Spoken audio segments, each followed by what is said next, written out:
Good morning, everyone. Warm welcome on this Saturday morning for this second training program. This has been received very well by the audience.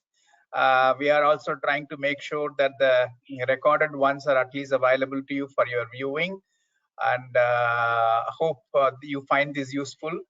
And we have also clarified from Global that those of you who want to take the exams in November, if your centers are not ready for taking the exams, can take the November exams instead of June. So those, I think the clarificatory letter you would have received or you will be receiving soon. And this will also give you more time for preparation, and wish you all the very best. And now wish to hand over to Mr. Namchi, who has been patiently waiting for a while now. Meanwhile, Sanchal can send one more reminders to rest of the audience, so people will join. Saturday morning, probably they are waking up a little late, and let's give them one more reminder. Thank you, Namchi. It's up to you now. Thanks a lot. All right, thank you. I welcome everyone. Welcome back to this course. Let me first share my screen. So it's very encouraging to receive many positive feedback from you. So I shall do better this time. Do even better, so to speak. Okay, let me just try to see. All right, are you able to see my screen? Yes. Okay, so before I go into the course, so I want to show something to you, which is the last week we spoke a lot about the IPPF. So if you go to the IIA website, right, at this, you just Google IIA, you will be able to get to this website here. And from here, you can see the IPPF and all this. So if you can click on this IPPF, it will bring you to a page where you can zoom down. All right. So here, so you can come down here. Sorry. So you can see from here there are mandatory guide, recommended guide. So as we have spoken last week, there are a lot of information here. You can look at the core principle. You can go to the definition, core of ethics, and the standards. But what I want to bring you to is this implementation guidance. Now, if you click here, it will bring you to a login page. Right? You will have to log in as a member. So you will come here. But okay, so on this page will be all the implementation guide. Right? So they have in different languages. This is the English version. That is with the code of ethics as well. So if you click on this, it will bring you to the log. I think okay, because I have logged on. All right, so it will bring me here. If you have not logged on, you will have to log on with your ID and the password. All right, so this will be the implementation guide, and I would like to show you. See, it talk about the IPPF, about IA, IPPF. What are the implementation guide? All right, so every standard that we spoke about, every number will have a corresponding implementation guide. So you have a standard 1000, which is purpose, authority, and responsibility. If you can remember last week, we talked about this and talk about the charter. Then you have an implementation guide and so on. Even independent, objectivity, all this, right? Even the performance standards, you would also have. I will scroll down, see, nature of work, governance. Right? I just want to show you one of the. So you see, it starts with the code of ethics, right? So what I like about this implementation guide, especially if you need to go into one of the, this is still the ethics. So okay, you see, it's a lot of information. So let me show you one of the standards. Okay, so this is the first standard, as we said. So it will give you what is the standard, give you what are the implementation. So it's all here. Then it will tell you how to get started onto implementing these standards, right? So give you a lot of explanation, right? The understanding, what do you provide, and then what do you consider for implementation? What should you consider? What should you do in order to implement this standard? And after you have implemented all these, right, how do you demonstrate that you have confirmed with the standards? So it will tell you, for example, there will be some minutes of meetings, some approval documents, and all this. So then after that, you go into the next one. Right? So I find this very useful information for you to get a little bit more understanding of the standards. Right? So I leave this with you. If you have come, you don't really need to read through every one. Right? It's quite thick. You can see it's 204 pages, but it's very nice read. Go try a few of them.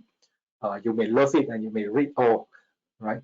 But I find that especially if you have practiced certain questions and you find that you are always very weak in a certain part for certain standards, then you may want to go back and read this.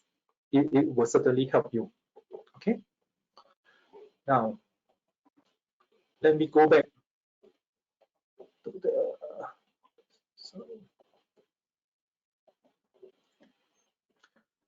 Now, today we are going on the part 2, right? As we have said, part 1 was more on the IPPF that we have shown you just now, on all the topics, the mandatory, recommended. And also we have touched a few of the attribute standards. If you recall, we have 3 types of standards: attributes, performance, and implementation. The attributes are about your character, like your due diligence, your objectivity, your independence, which we have covered last week. So this week is about the performance standards. Now, performance standard will include things like how you do your planning, how you execute your planning, how do you communicate your results. So these are covered in part 2. So next week is part 3, will be all the other topics like business acumen, information security, information technology, and so on. Okay. Now, for part 2, we will be covering these 4 big topics: managing the IA activity, planning, performing the engagement, and communicating the result. Now, this part here, part A, managing the internal audit activity, is to train you to be the CAE. Planning the engagement and performing the engagement, this part are more for like the individual engagement, for the teach you how to be the audit in charge and teach you how to execute your engagement so that you comply with the standards. Now, the last part is about communication. It's not only communicating the result, but we have to monitor the progress as well. So these are the 4 big parts. We will probably spend quite a fair bit of time because you are the future CAE, so we need to train you well. Okay, now managing the internal audit activity, right? There are different aspects. If you recall the core principles, right, that we touched last week, I told you the first 3 principles were relating to the attributes, how you behave, your character. The next 3 is about where you position your internal audit department, right? So that 3 principles will be very much useful for the CAE. So first of all, you need to manage your audit department from the strategic perspective. Now, from strategic perspective means your positioning, right? So you need to see how you manage the changes, where you stand in the organization, and you have to establish all the relationship with your other head of departments who are very senior management as well. And of course, you have to promote the ethics. Make sure that your department are efficient, effective, and you have to measure them, and you have to communicate that you are performing things in an efficient and effective manner to give people the confidence that you are a trusted advisor. right? So last but not least, you have to also interact with the external auditors, regulatory bodies, or other like-minded practitioner. Okay? So that is from the strategic perspective. However, there is also an operational perspective, which is a little bit inwards on how you would manage your department. How do you organize your department? How do you communicate what you want your departments to do? How do you get the appropriate people to do the right things, right?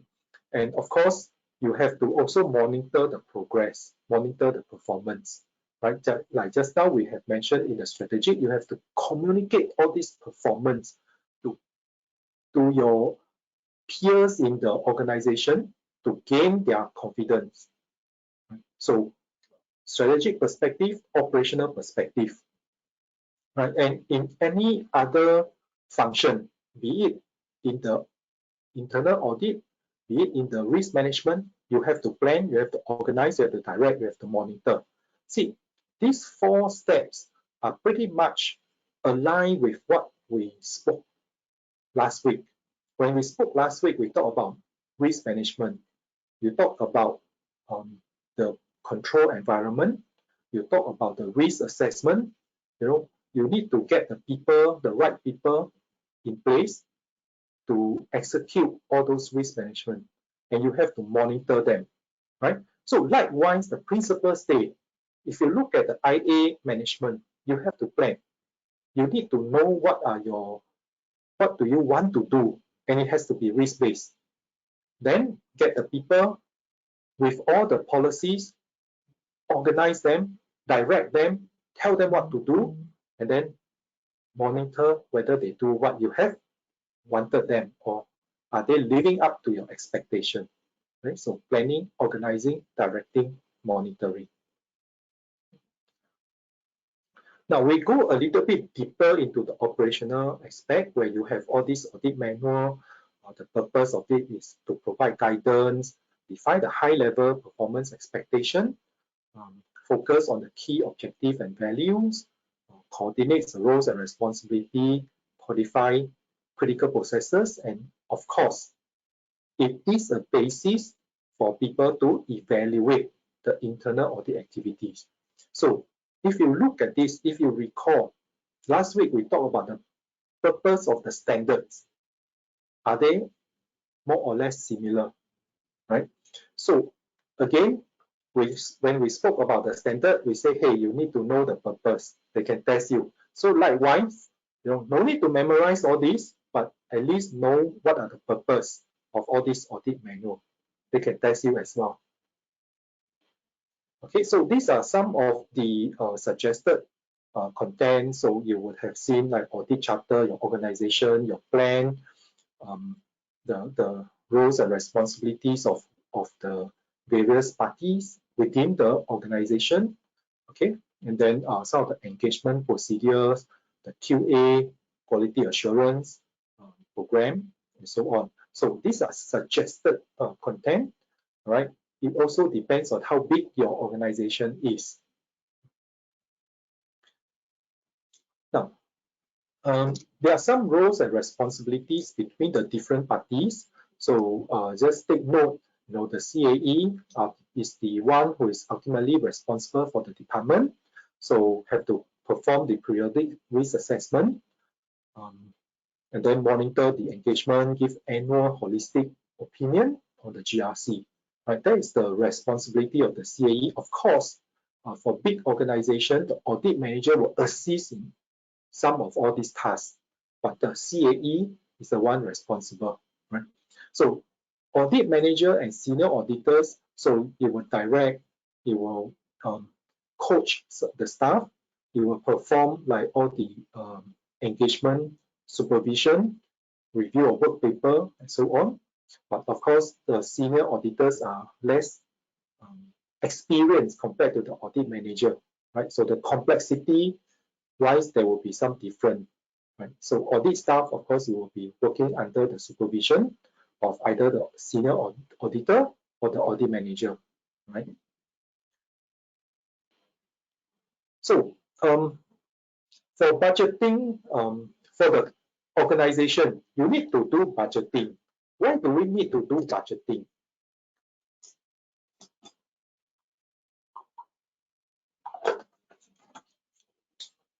Can you imagine when you join an organization or IA department? All right, you do not know what you will do in the next few months. You will turn up to the office, and then depends on whether your manager or senior call you up and then go and do some audit, some execution of testing, but you do not know what's the purpose. You do not know why you want to do it, right? And at the end of the year, your manager or your seniors tell you, hey, what you have done are all not good enough. It does not add value to the organization. How would your morale be? You know, sorry, I just trying to. Okay, so for the budget, at least you have to plan a year ahead, right? So that people know what are the high-level direction, objective. If something has deviated, you have time to change your course and then improve along the way, right? So that it will improve the morale. You know what you need to do.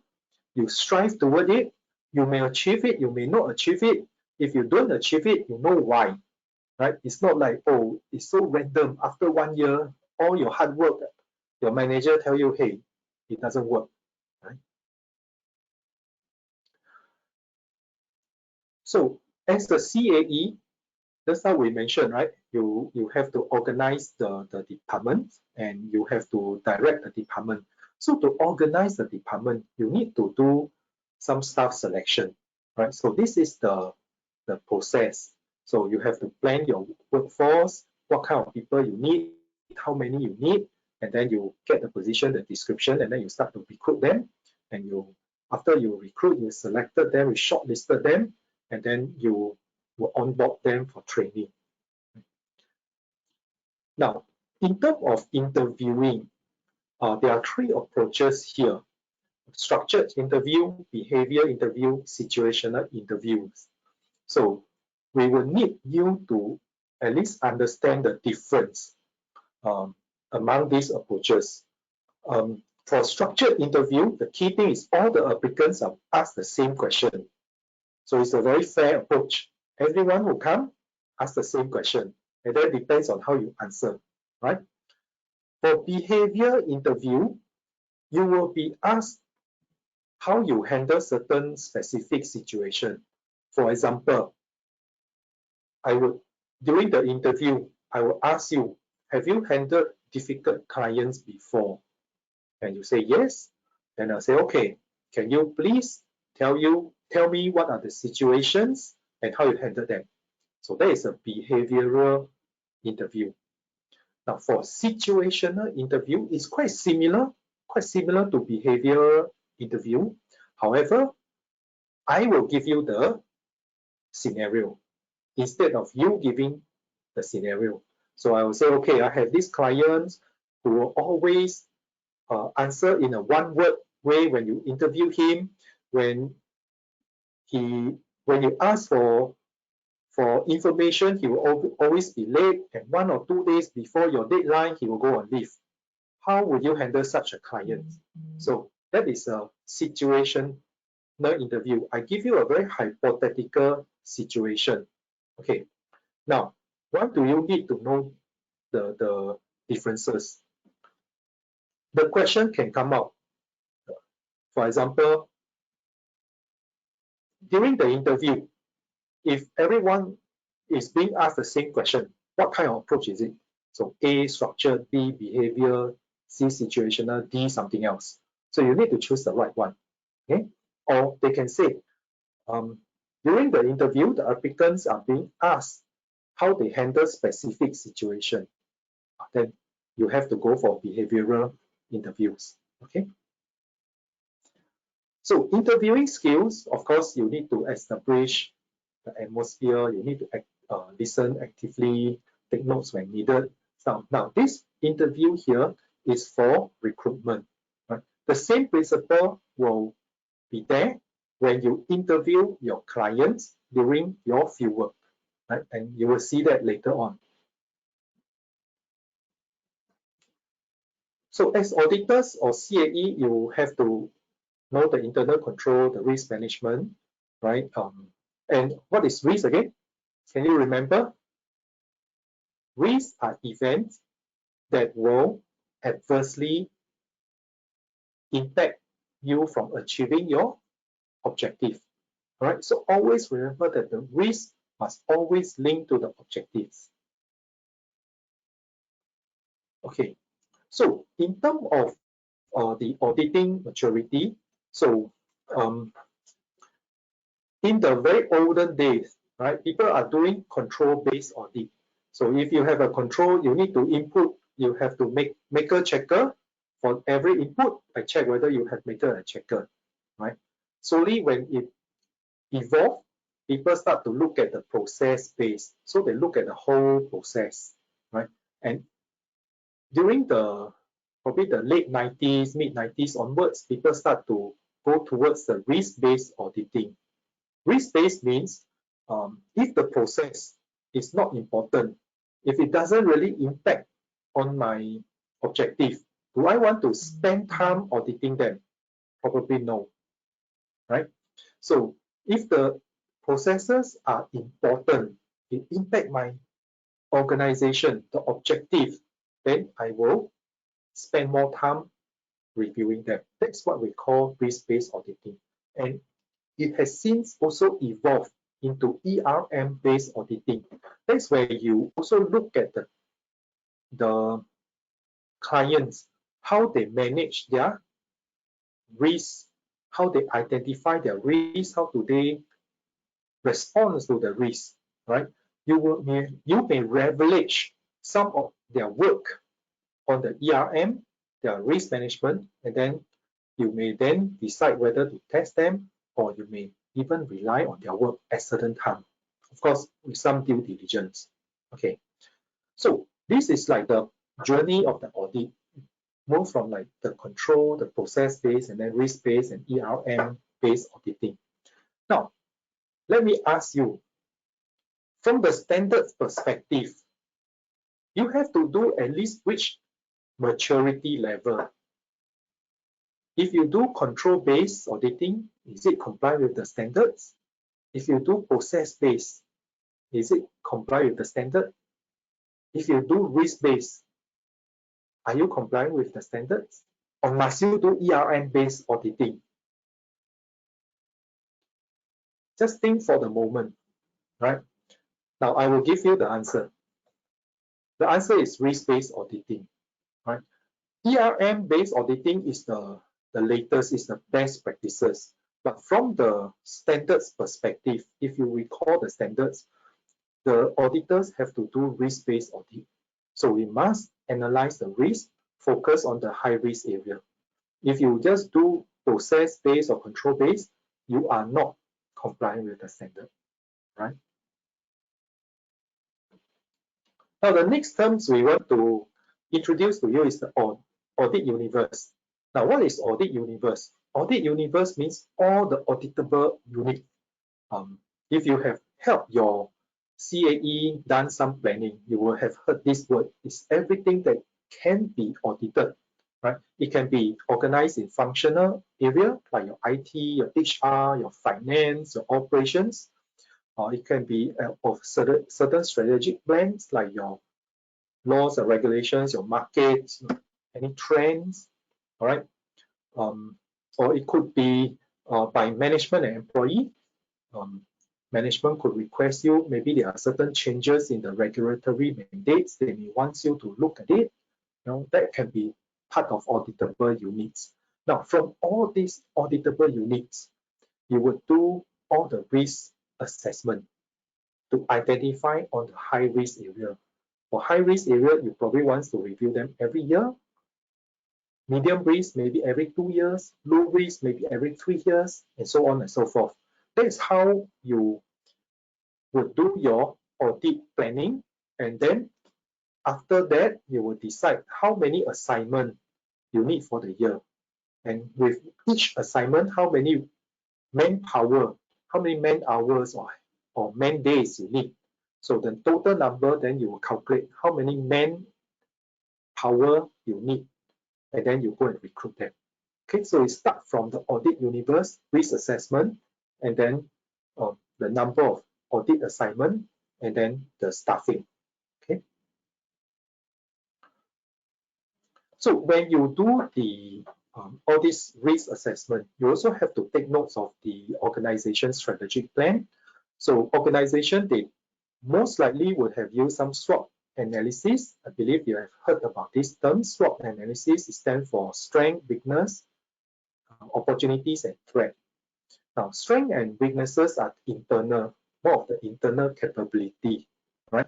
And then the O and T, opportunity and threat, are more of the environment. So you look outward, you look inwards to identify certain trends, emerging things. Remember, we have to be future focused.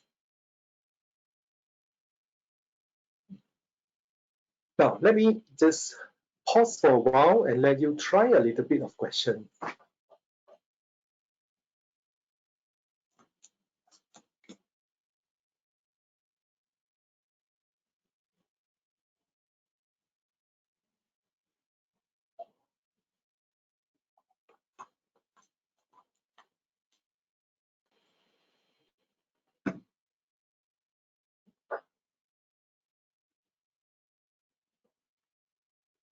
So we have mostly answered is B, some 1 or 2A. Okay, thank you. So B is the correct answer, right? Now, see, if you have chosen A, probably is a little bit misread of the thing, right? See, during the meeting, they have identified some key risks. But what is your next step? You want to know how big is the risk, right? So you will not straight away handle to the external auditor. And in fact, you wouldn't. You have your internal audit department. Why would you want to handle it to the external auditors? You probably have misread it as internal auditors or something, right? So A is not the right answer. But if you look at B, C, D, potentially, right, you may conduct focus group, discuss what is the likelihood of impact and all this. You may survey, you may assign to the audit team. But let's think about it. You have not known how big is the risk. Will you straight away assign to the audit team? Maybe eventually the risk is so low, you don't really need the audit team to be there, right? If you do a survey, will everyone understand it? And how do you quantify the attitude and the perception about this, right? So the more logical way is to organize a focus group, understand it in depth before you take the next step. All right. So answer is B here.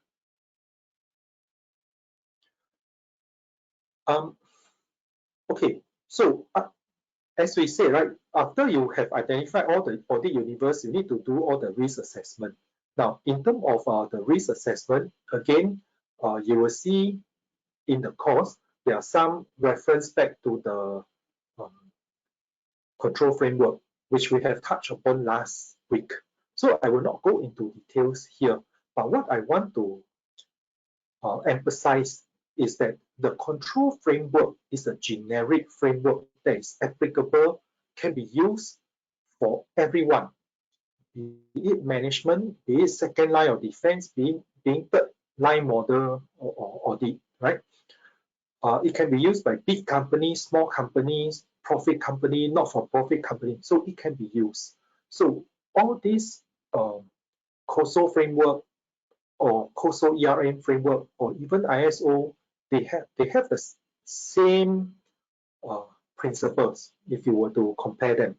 Okay? So all this we have touched upon last week, right? So this is ISO 31, is again the same thing, all right?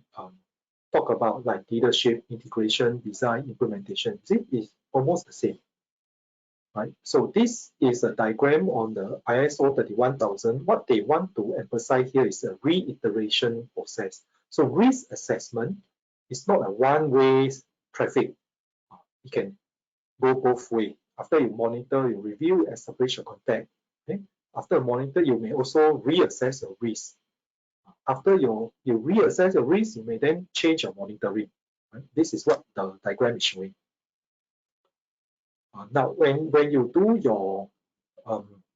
your risk assessment, you have to also consider both qualitative and quantitative data. Now, qualitative data are more soft measures, like what you think, what's your opinion, you know. So all this, it may be good with interviews, focus group, but when you want to quantify it, right, you may do some survey, you may correct a lot of statistic data, right? So it's not like one is better than the others. You have to weigh the situation. Sometimes you need both. Sometimes you need one over the others. Okay.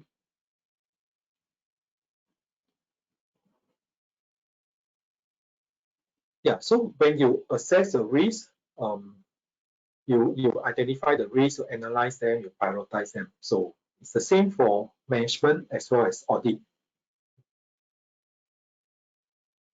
So when you analyze your risk, you will also take into consideration of like what's the source, is it internal, is it external, can you control? If you cannot, what other alternatives are available, and so on. And you will look at what are the drivers.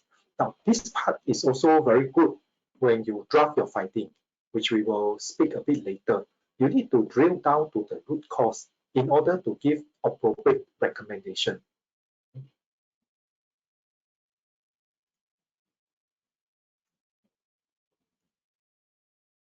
Okay, so when you do the planning, of course, you have to get some input from the senior management and the board, right? Audit does not exist on its own, right? Don't give people the impression that you are just a group of people living in the vacuum and do your own thing. You need to talk to people, you need to interact with people, take in their view, learn from them, and at the same time, bring forth your ideas as well, so that people can also learn from you. Right? Now, risk responses, we spoke last week. There are various types. Remember, there are various types. You can avoid, you can reduce, you can share, you can accept, you can pursue, right?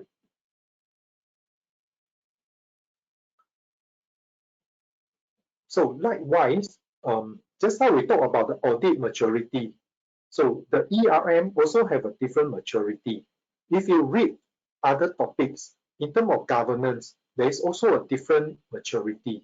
Now, why is the maturity important? Maturity is important for us to decide what would be your role, what will be your focus, right? Now, for example, if the ERM is at the very primitive stage, like improvise, right? So in this case, everything is very inconsistent. There is no SOP, there is no policies, everything is so ad hoc. Everybody will just do their own thing. So what would your role be? You will probably have to start to promote ERM. You may have to conduct like training to promote the awareness, to push for people to embrace it, at least to embrace the need for procedures. Start with the procedure so that they can move to the defined stage, right? Now, even at reproducible, see, okay, people are doing it, but it's informal and it's not documented, right? So it relies on some specific individuals. So at least now you can go and ask all those specific individuals, what do they do? And then you have to force them to at least document it, to become defined, so that the processes can be communicated because they are documented.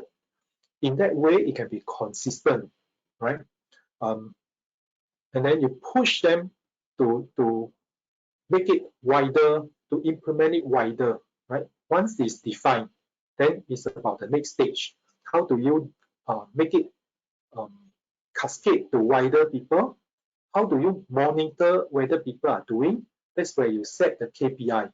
So you see, if it's at this stage, it is very different from what you need to do when the organization is at the improvised level, right? Even at the consistent level, they already documented, the controls are formalized, they have KPI, they are well managed, but you still want to push it to the optimized level, right? Where all the capabilities are very consistently applied, and there is an ERM, enterprise-wide risk management, and the processes will be very adaptable to changes, right?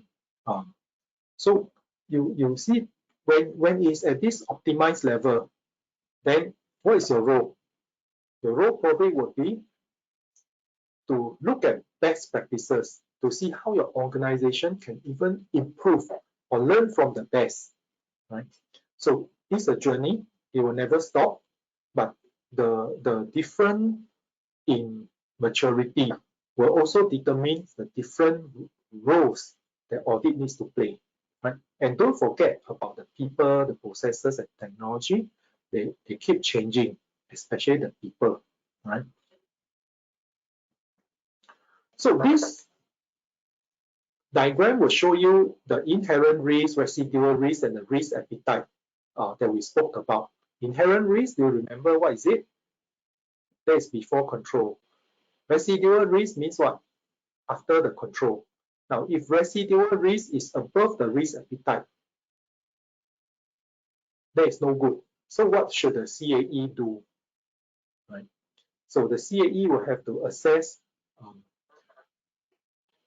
and have to talk to the management, try to influence them to bring it below the risk appetite.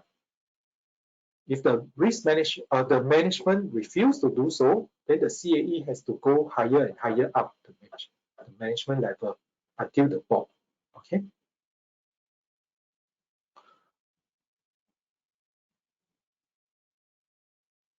Okay. For this one, I just leave you maybe 30 seconds. Give it a thought. Then we will discuss the answer.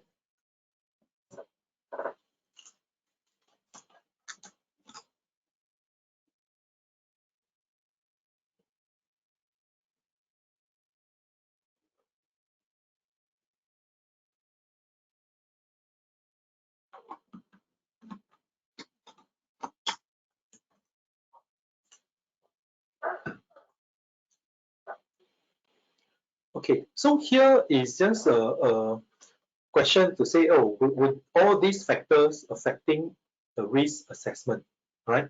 So quality of the existing internal control, yes, of course, right? It will impact. Asset liquidity, yes, no? The answer is yes, right? Asset liquidity, if it's very liquid, you have market price. If it's illiquid, you don't have market price. So how do you assess them? It is most likely down to the judgment. When it's judgment, it is subject to manipulation. So your risk will be higher if the asset is illiquid, right? Likelihood of coordination with external auditors, this does not impact your risk assessment, okay? Potential financial impact will impact, okay? Now, the next step we want to do is to select the engagement, right? So in terms of assurance engagement, as you can see, is like different parts. You plan, you perform, you communicate. Actually, there is one more part. You have to monitor the issues. Later, we will speak about it. Okay. Now, in terms of assurance engagement, you have known, right? We talk about there are two types of activities that we do. Can you recall them? Assurance, consulting. Now, for assurance, you will give an opinion after your work, right? So it needs to be aligned with the competence of the team, right? The whole team as a whole must have the competence and knowledge to discharge your duty. So of course, you will have to gather your evidence, right? Which we will talk more later on. Coming down in the next half an hour to an hour, we will be talking about different types of assurance engagement. Now, why do we need to talk about this different type of engagement? Remember, this part is to train you to be a CAE. Now you are running an internal audit department. What kind of assurance you need to do? It's not only operational assurance. It could be compliance. It could be some performance. It could be some due diligence. It could be some external party kind of assurance. So all these would carry different way of assessing the risk. That's why you will need to at least understand the different types of engagement and the risk types that come with all the different types of assurance, right? You will notice after this that when you go for operational audit versus compliance audit will be quite different versus if it's external party, it will also be different, right? So let's get through the right. You will see that there are many types of all these assurance. Now, don't get lost in the details of all the different types of assurance. After you have gone into the details of different types, take a step back. At least understand for operational audit, what are the key things? For compliance audit, what are the key things? For, say, external party audit, what would be the key things? So those are the important part that you need to understand for your exam, as well as for your work, right? Now, for operational audit, the things is we want to look out for whether we are efficient or effective, right? So it will pretty much link to the GRC. What is GRC? Governance, risk management, and control. Remember the definition of the internal audit? We keep saying that we have three types of things: governance, risk management, and control, right? So assurance have to cover these three parts with respect to the operations. So you have to bear in mind who are your stakeholders, right? It will be your board, your senior management, and some of the business owner as well. So the objective would include things like, would there be significant discrepancy that you find? And if so, what would be the corrective action? How to improve them, right? And do the discrepancies lead to unacceptable business risk? Right? If yes, what should you do? Right? If the management refuses to reduce the risk further, then what would be your course of action? So these are some of the objectives.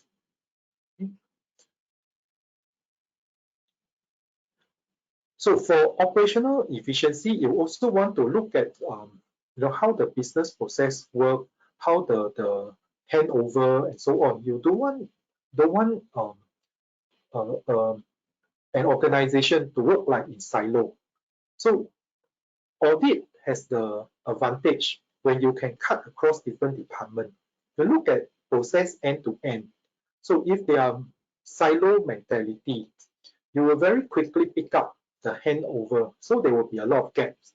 So that is where the time you can raise all these issues and add value to the organization. Okay.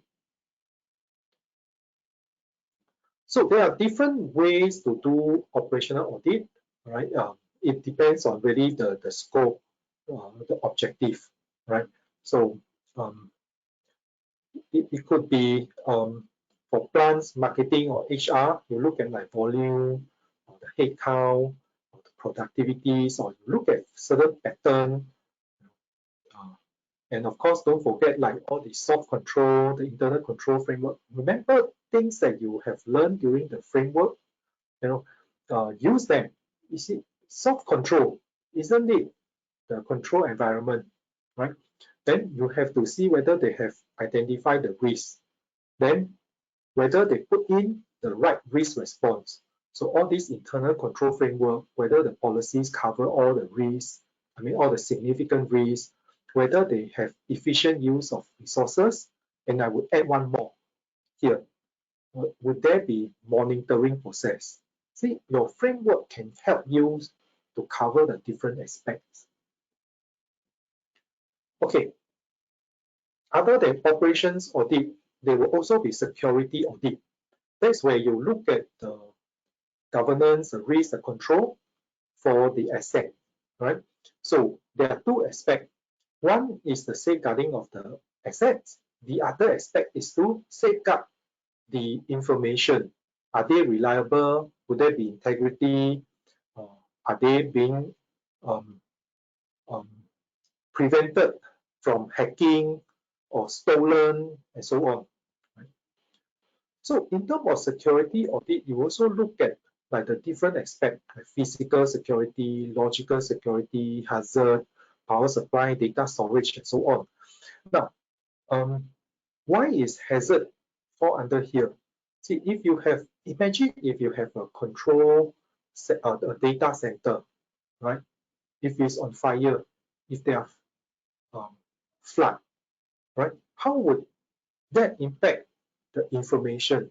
Can the data center still be operational? Can people still go there to operate it, right? So you may also see this hazard kind of audit under the environmental, healthy, and safety. So sometimes they may be overlapping, right? Sometimes. The thing is for you, if you are CAE, then you have to decide which area you want to cover, right? You do not need to duplicate it. Neither do you want to leave all both out. A thought B is doing, B thought A is doing, then that is not good either. Okay, so that's why you need a coordination.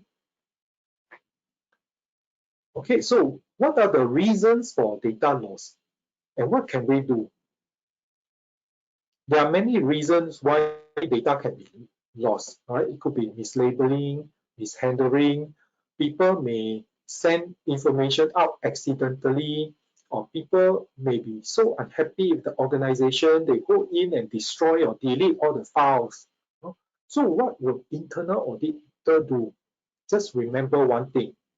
You are not supposed to take over the management role.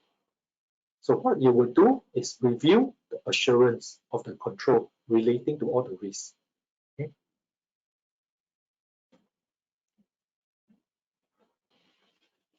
So moving on, after operations, after security is the financial. Now, financial, I think for most internal audit, it may not be our focus, but however, if you are, also bear in mind that the external auditors are focusing on that, right? So what you will do, you probably will need a lot of coordination with them. You may look at certain controls, and then they will focus on the end results. Okay, let me just pause a little bit while for you to see whether, it's not difficult. Just see who is doing which part of the thing.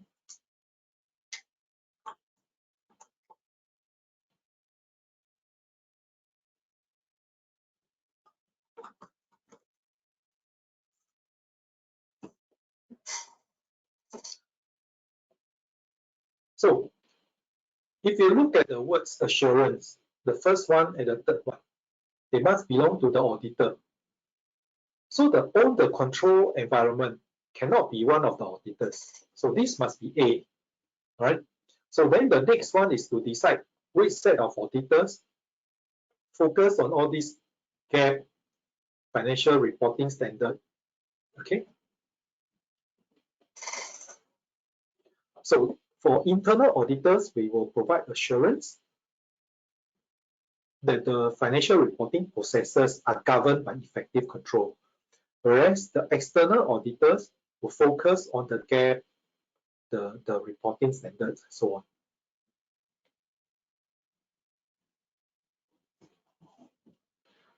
Now, when you do the assessment of internal controls, right? If you look at these few items here, does it ring a bell do they look familiar?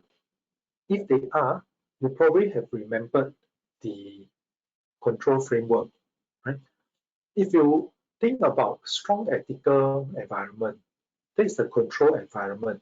See, if you remember that, it will not only be ethical environment, it will be toned from the top, it will be like the structure, and all this. And then for this risk identification, it's like risk assessment, whether you identify the risk, whether you put in the right response, do you implement the right control activities, right? Do you monitor?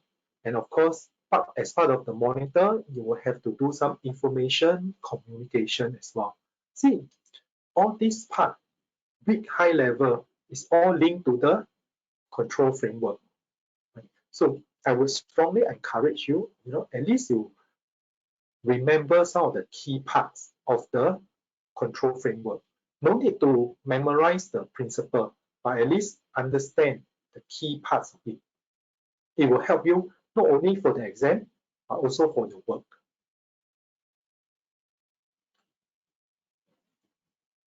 So can you think of some of the good practices?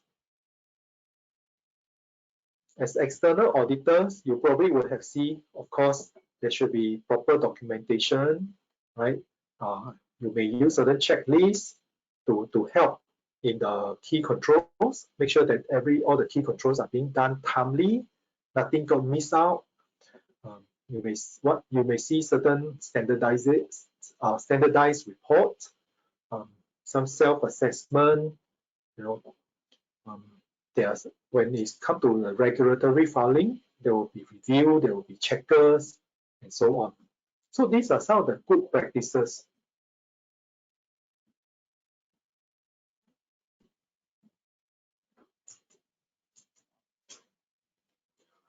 Now, in terms of financial ratio, right? You will in terms of financial and engagement, you may also want to remember certain financial ratio, right? At least remember some key ones.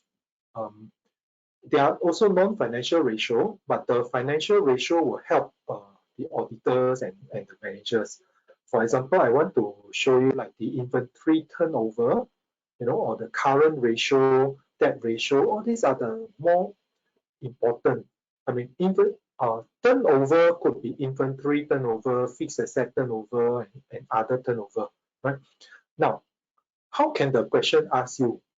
They can give you a current ratio, right? Or a debt ratio.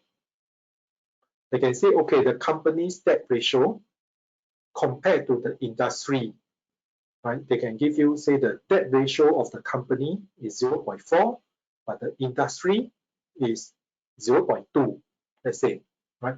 Then they will ask you, are the companies having too much debt, too little debt, or the same debt, or it cannot be told, cannot be told from the ratio. So you have to choose, right? So if the debt ratio is 0.4, so you have to remember what is debt ratio. So is debt on top or the debt below?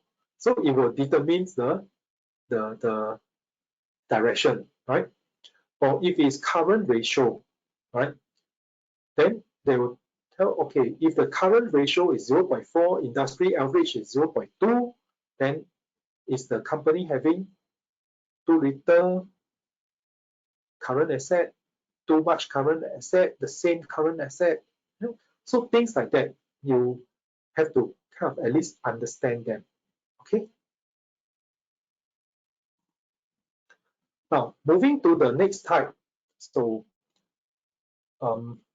which is the compliance audit.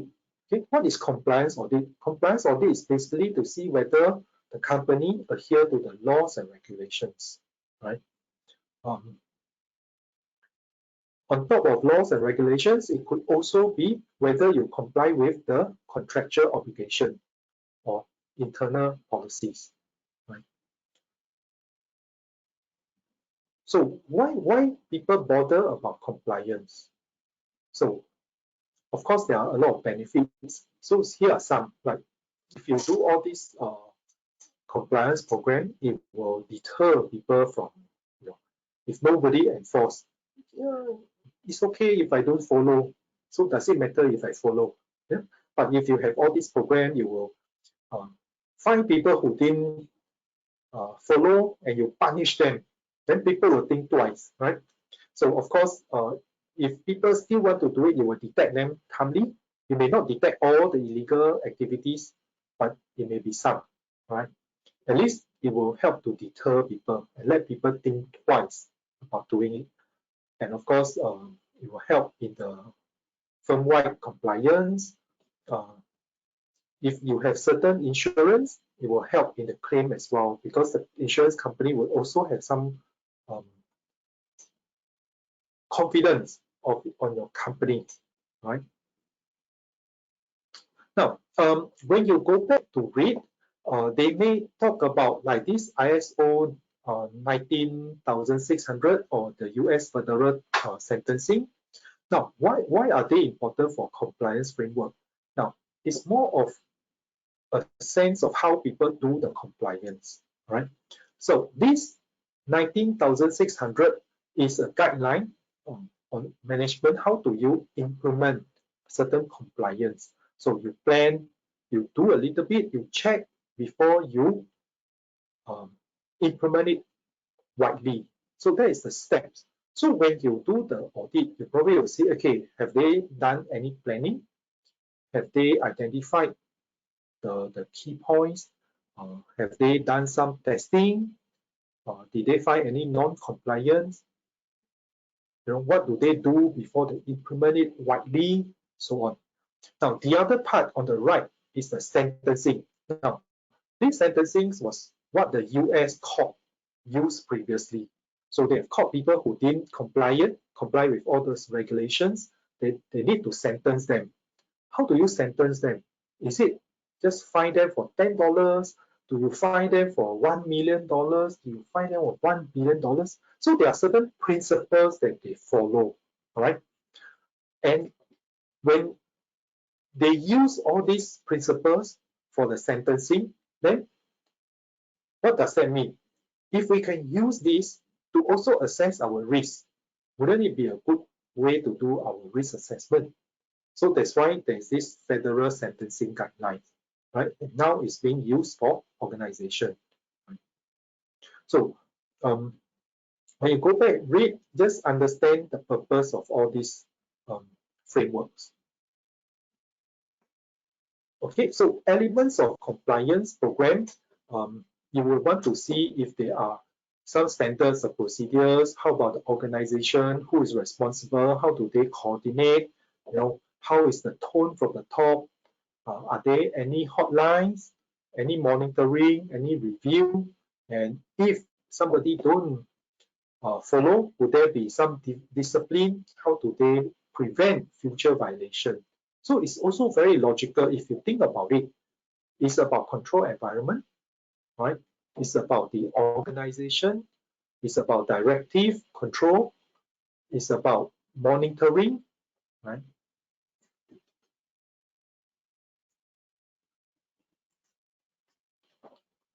So again, when you perform, this is another type of audit. So we have covered like the operations, we've covered the security, we've covered the financial, we've covered compliance. This is another one, performance, right? So for performance, what is performance audit? Basically, you want to see how the organization perform. Are they monitor it correctly, right? So your objective will be, how do they monitor it accurately? And if do they give sufficient report, timely report, and would there be any control, right? So those are the main objective of this performance audit. Now, easy to say, hey, these are the objectives, but how do you start doing it? So first of all, you may think about, in terms of performance, there should be some KPI, performance indicators. And what are some of the KPI? So it can be units per work, number of return. These are some examples, right? Now, the same question. What should you do when you start? Now you want to review the performance. Where do you start? How do you start? Right? As CAE, can you say you don't want to do? Right? It's very difficult for you to say, no, I don't know how to do. Right? So that's why this is important. So first of all, when you think about performance audit, of course, what do you want to measure? What are the performance indicators? Does the performance indicator make sense? Right? So you start with the organization. What are their objectives? How do they monitor it? So do they have KPI? If they are KPI, do they really measure the right thing? Are they appropriate? Then if they're appropriate, do they really measure it at the right time, the right place? Do they give it to the right people? And if there are exceptions, what are the actions they take? So with all this, big picture, you will then be able to go drill down to the details. But at least you need to know the direction. Okay.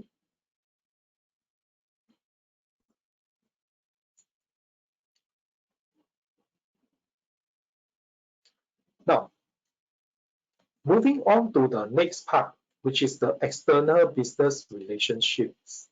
Okay, this is the part I probably want to spend a little bit more time to explain to you some of the things that you need to look out for.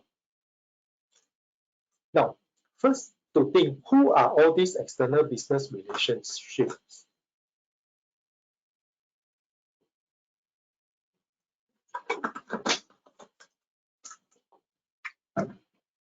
So who are they? They could be your joint venture partners. They could be your outsourced service provider. Could be your agent. Could be your contractors. Could be your vendors. Right. So why is it important to audit all these external business relationships? Why do we bother? They are different organizations. Why do we want to audit them? So remember last week we mentioned you can outsource the work, but you cannot outsource the responsibility. Just give you a very simple example. If say IIA India, I'm just giving an example, doesn't mean that it has happened. Okay, if let's say IIA India has outsourced the website, the updating of website to another party, all right? Just the update of the website. Now you go to the website, you want to see what time is this course, and it shows you tomorrow, Sunday, 10:30 or 10 o'clock, right? And you dial in tomorrow. Would there be anyone? It's just you, not I won't be there, right? And what will you do? Do you think that, oh, it's because the outsourced party updated wrongly, give the wrong info? Or you call up IIA India, why did you give the wrong info? Right? Even if IIA India has given the right information to the outsourced party, they have keyed in the wrong date, you will be angry at IIA India. You wouldn't blame the outsourced party, right? So naturally, right, even if you outsource, you need to take control of the quality, right? That's why for auditors, we also have to pay a lot of attention to all these external business relationships. Now, as internal audit department, you may not be the one auditing all these external business relationships, but you want to make sure that the party who outsources it has a monitoring process to make sure that the quality of the work done is good, such that it will not adversely impact your reputation. Okay. So for ERB, you can see that there are different types of risks, right? Generally, there will be some unstable violating of law. They maybe do something that you are not happy. customers the reputation will be damaged. There may be also some insurance issue, some conflict of interest as well, or intellectual property, they may steal it, but specifically it may end up with some lawsuits as well, or the contract may become void, right? So all these are the different type of risks. If just think about how you manage a relationship, right? Now, I mentioned that you need to go and audit the service provider.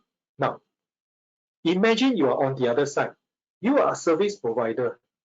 You provide service to IIA India. You provide service to IIA Singapore, IIA China, IIA USA. Now, everybody wants to go to your shop and audit you. What will you do? You have to probably employ a team of people just to handle auditors. Does that make sense? So it may not make sense, right? So in order to overcome all this, certain service provider, they provide services to different people. Everyone wants to audit them. So you can go on the route of call this certification to standards, right? Audit or certification to standards. Now, what would you do? You will employ an independent auditors, right? That are acceptable to most of the people, right? Most commonly will be one of the big four. You answer, okay, KPMG, you come and audit me, all right? One set of auditor, you go through thoroughly all my controls, and you issue a report. And using this report, I can go to IIA India, IIA Singapore, IIA China, whoever wants to know about my control. Look at this. This is independent audit, right?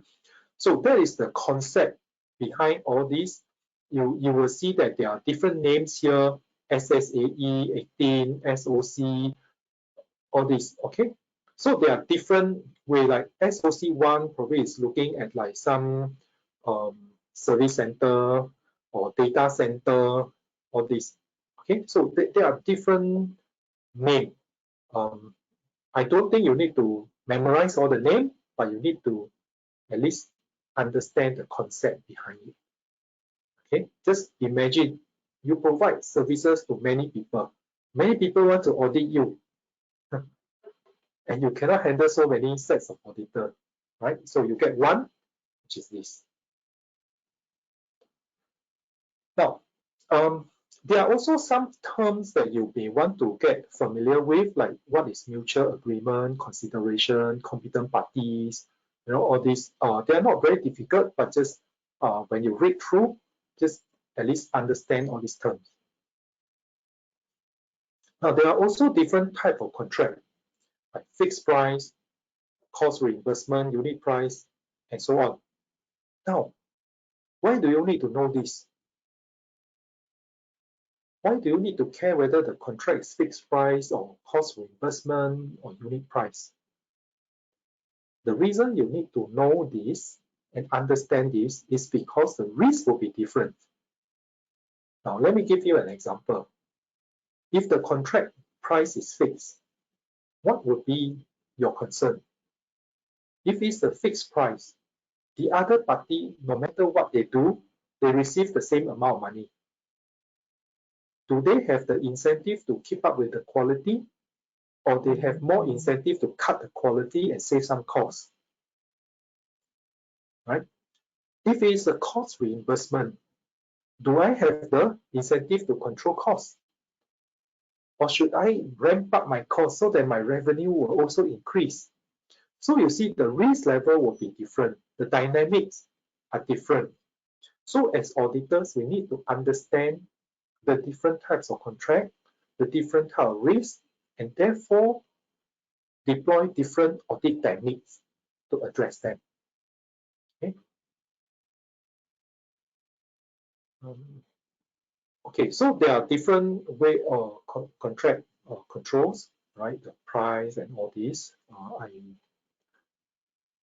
Okay, I understand that. Okay, Maybe just let me push a little bit more, then we will take a break. All right. Just a few more type of audit. So after the so-called contract type of engagement, there is also another type which is called privacy audit engagement. Now, privacy engagement will be totally different from operations, from your external parties kind of engagement. Then what do you look out for in privacy, right?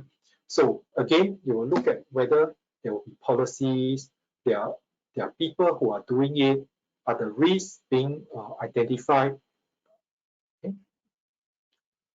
So some of the examples of privacy. So it could be personal privacy, it could be privacy of space, it could be privacy of communication, or it could be privacy of personal information, like whether your organization has collected it, like the name, your tax number, the telephone number, can they put on the website? Right? If not, how do they protect it? If it's being hacked, what will happen? So all these are the privacy kind of security issues.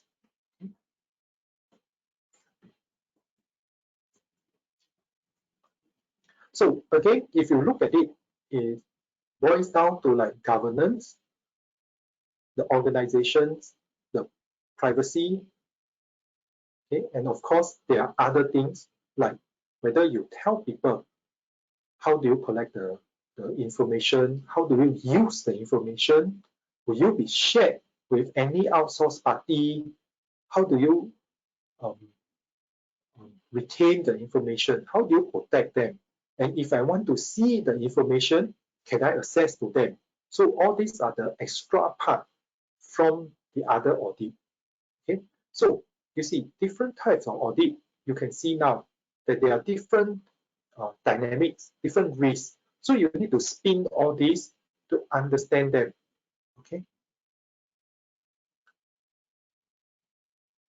So in terms of privacy framework, you will see that okay, there are management. You have notice. You have to tell people what to do, the policy procedures. You know, when people give you the information, do they have a choice? Do they consent to give it to you? And then when you collect it, do you only use how much information you collect? Is it for the purpose? Do you collect something that is extra, or this that you need to consider? Okay, how to use, how to retain, like we mentioned, right? And if it's no longer used, if I stop to be your customer, do you have the right to still retain them? If you still have the right to retain my information, for how long? Is it forever? Right? So all these are the details that when you perform the privacy audit, you need to consider. Okay, and whether people disclose it, do they share it with third party? Do the customer know about it? Do the customer give the consent? If they don't give the consent, what will happen? Right? So these are the different scenarios you have to go through.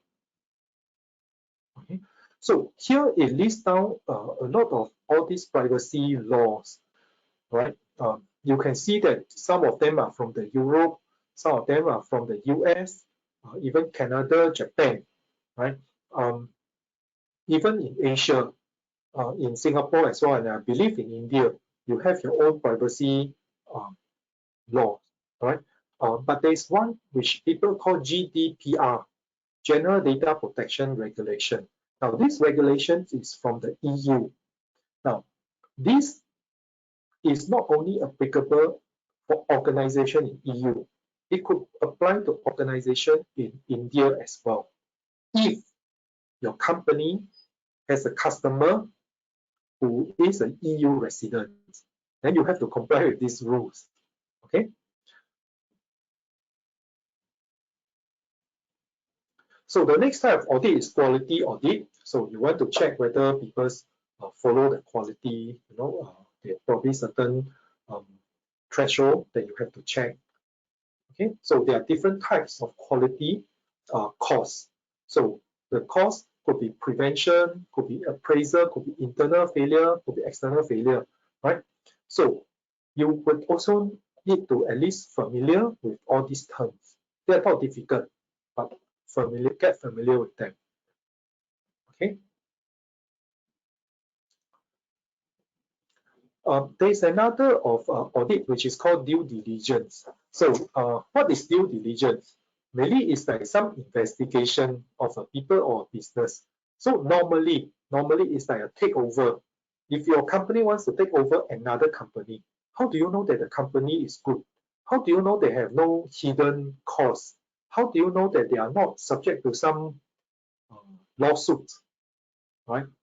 How do you know that they have recorded all the liability, right? So all these are the things that you want to do before you buy, right? So you may want to investigate, make sure that you enhance the value before you proceed, okay? So it may be done by internal, external auditors. It could also be done by some of the control function.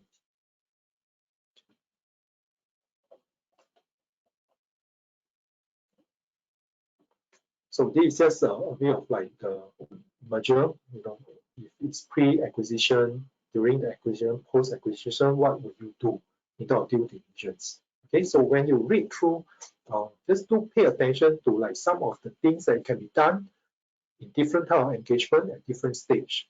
Right? So outcome of the due diligence could be that there's no problem, you continue, or if there are certain problem, if you want to adjust the price, or you may even, in the worst case scenario, cancel the deal, abort it. Another type of things is the control self-assessment. I believe most of you probably have heard about it. It's more of like a testing or some assessment, but it's done by the management themselves. Okay. So what is the range of internal auditors could play? Can you be involved? Yes, of course you can. Right? You can be involved as a party, as a consultant or verifier.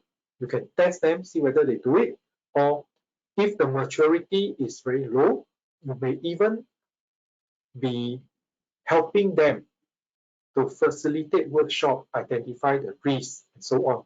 But don't be a process owner. All right, don't go and take over the process.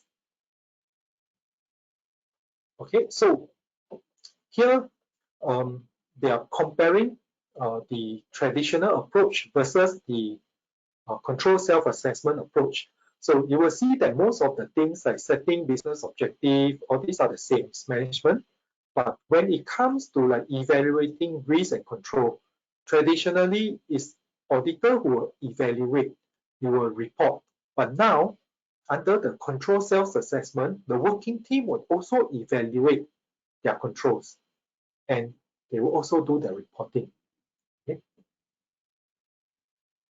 So there are also different types of CSA workshop, like objective-based, risk-based, control-based, process-based. The focus are different. For objective-based, they focus on what is the best way to accomplish a business objective. Risk-based is they want to see the adequacy of control. Right? For control-based is how well the controls are working. And process-based, they probably focus on the analysis and revision. Now, you would also want to at least go back, read through, understand the different categories. Now, the question can give you some scenario and ask you, what is the kind of CSA workshop? So you need to choose the right one. Okay.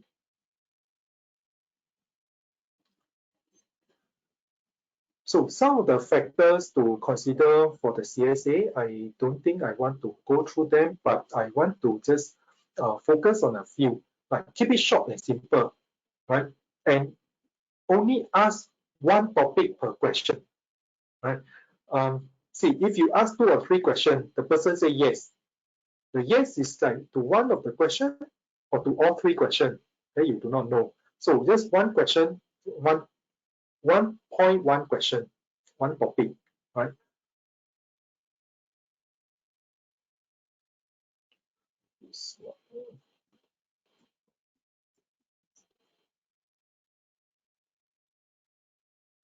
So some of the outcome from the CSA, of course, I think the most important is to want people to own the risk. See, in a lot of companies, especially all those lower maturity kind of company, they may think that auditors are the one who own the risk. But with all this CSA, you want to send the message that it's the management who is owning the risk, right?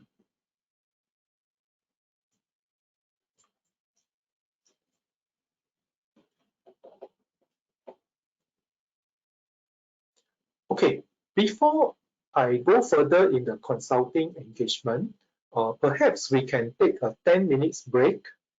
Understand it has been quite heavy in the topics. So let's take a 10 minutes break. You may also type out certain question and then we can answer after the break, right? Sure, sir. Spencer? We will 11:35. All right. All right. Thank you. Thank you, sir.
So we have some questions. Can we take it? Yes, we can. Yeah. So first question is, what is the weightage of different units in part 2? Different units in part 2. Yeah. Is that the question? Yeah. Okay. I would say that they are split into that 4 big units. The first one is on how you run your internal audit activities, right? Which is what we are still doing, which is to train you to be a CAE, right? That is the first part. The second part is to train you to be like the audit in charge, which is how do you plan an audit engagement. The third part is how you perform your audit. So that means like your field work, how do you collect your data, your evidence, all this. So that is the third part. The fourth part is about the communication. If you have found certain issue, or even if you have not found an issue, how do you communicate to say that the controls environments are good or no good, right? And other than communication, you still have to monitor whether all those issues has been addressed. So the 4 big part, first, how to be a CAE, right? How do you run the audit activities, audit department? Second, how do you plan your engagement on audit engagement? Third, how do you execute? Fourth, communication and monitoring. Chancellor? So the second question is, can you give example of soft control? Okay, soft control are mostly things like a bit qualitative, right? You cannot, it's very difficult for you to quantify them. For example, tone from the top, right? So if you see that, I'm sure when you audit, you will see certain management are very strict. If there are issues, they very proactively go and address it, and they will hold the people accountable. So that you see it as a positive. But there are some who will argue with you, sometimes even illogically argue with you, just want to throw your points out. Instead of spending the time doing the right thing, right? Or there are certain areas where you found certain things that I just don't care. Okay, say what you want. I carry on with my life, but nothing changed, right? So you will see the difference. So all these are like the tone from the top. You may also see certain management style. Management style could be some are very strict. Whenever somebody make a mistake, they say, "Hey, why do you make a mistake? Make sure you don't do it again. I'll punish you." All this, right? But there are some perhaps still good, but more human touch, right? Oh, okay, I understand the reason behind you make a mistake, but let's do this to prevent it. But some, again, small mistake, don't care what the auditor say, get on, make a mistake, never mind. So you will see all these are the different style. So these belong to things like the soft control. Okay. Chancellor? Financial ratios and accounting, in my opinion, is not part of part 2 or part 3. Kindly clarify. Which part? What is not part of part 2? It's financial ratios and accounting. Again? Yeah, it's saying financial ratios and accounting, in my opinion, is not part of part 2 or part 3. Kindly clarify. No, which is not in part 2 or part 3? Financial ratios and accounting. Oh, financial ratio. Okay. Well, it's your opinion, but I think from what the IIA has communicated, it is part of it. is part of their training material. They may not ask you to calculate. That one I am quite confident. I don't guarantee, but I'm quite confident they will not ask you to calculate.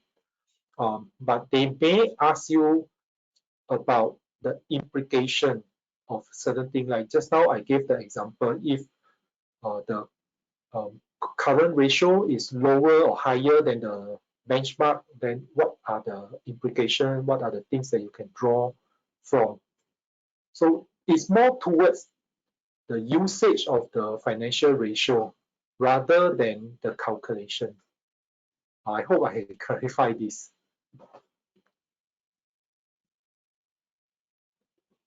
Chancellor?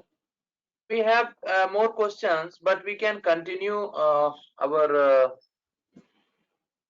training and we will take it later. All right, Ken, we do that.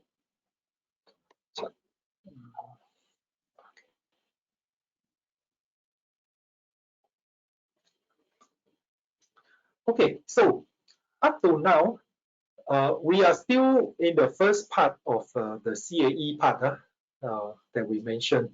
So we started by talking about how do you position your internal audit department, how do you direct the thing, which is the operational perspective. And then we went on to talk about the different types of engagement, right? So now we are moving a little bit out of the assurance engagement. So we are talking about the consulting engagement. So remember, we talked about the definition. There are two main types, the assurance and the consulting engagement. So you see in the definition, they already set the tone for you, right? So now we talk about all these consulting engagement. They are supposed to be like value-added advice, right? Some insight that are building on our knowledge, especially in terms of controls and risk management, right? So there is a very clear line between audit and the rest, and we must make sure that we do not go and step over the line and take over management's responsibility, right? Make it clear that we are not implementing any decision, right? We may advise, but the management must be the one who make the decision and own the decision, right?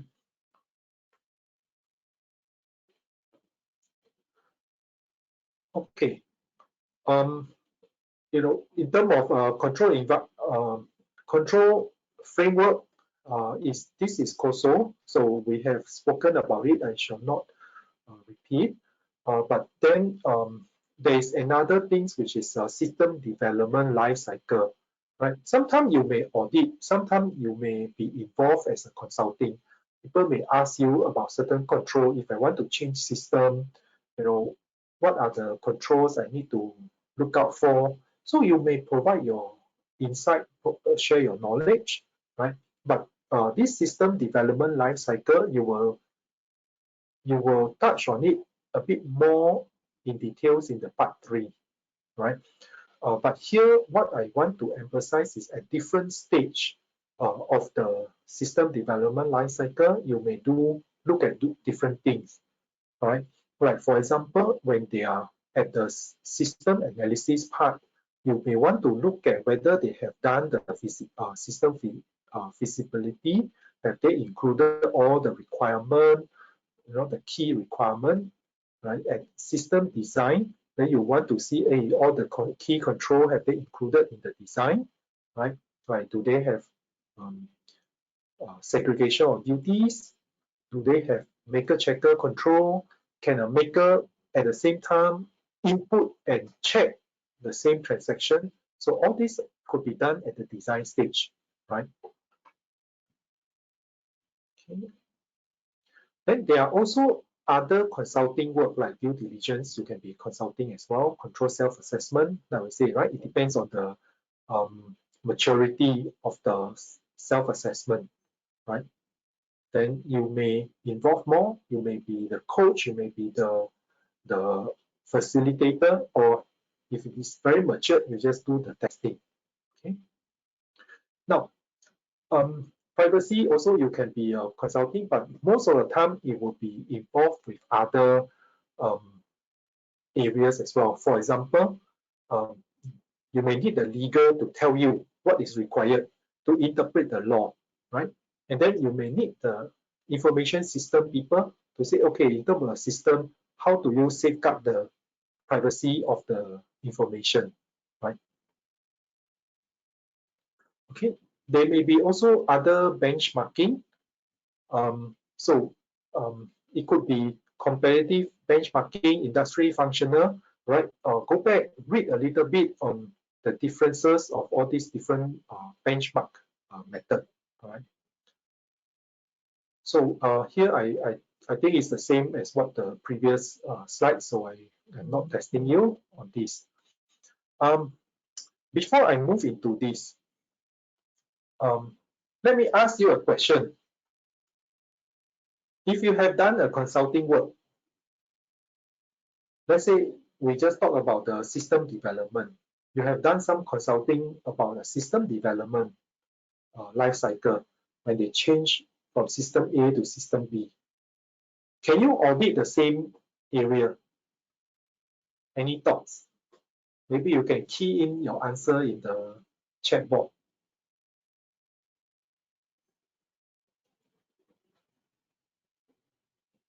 Chancellor, how most of the people think?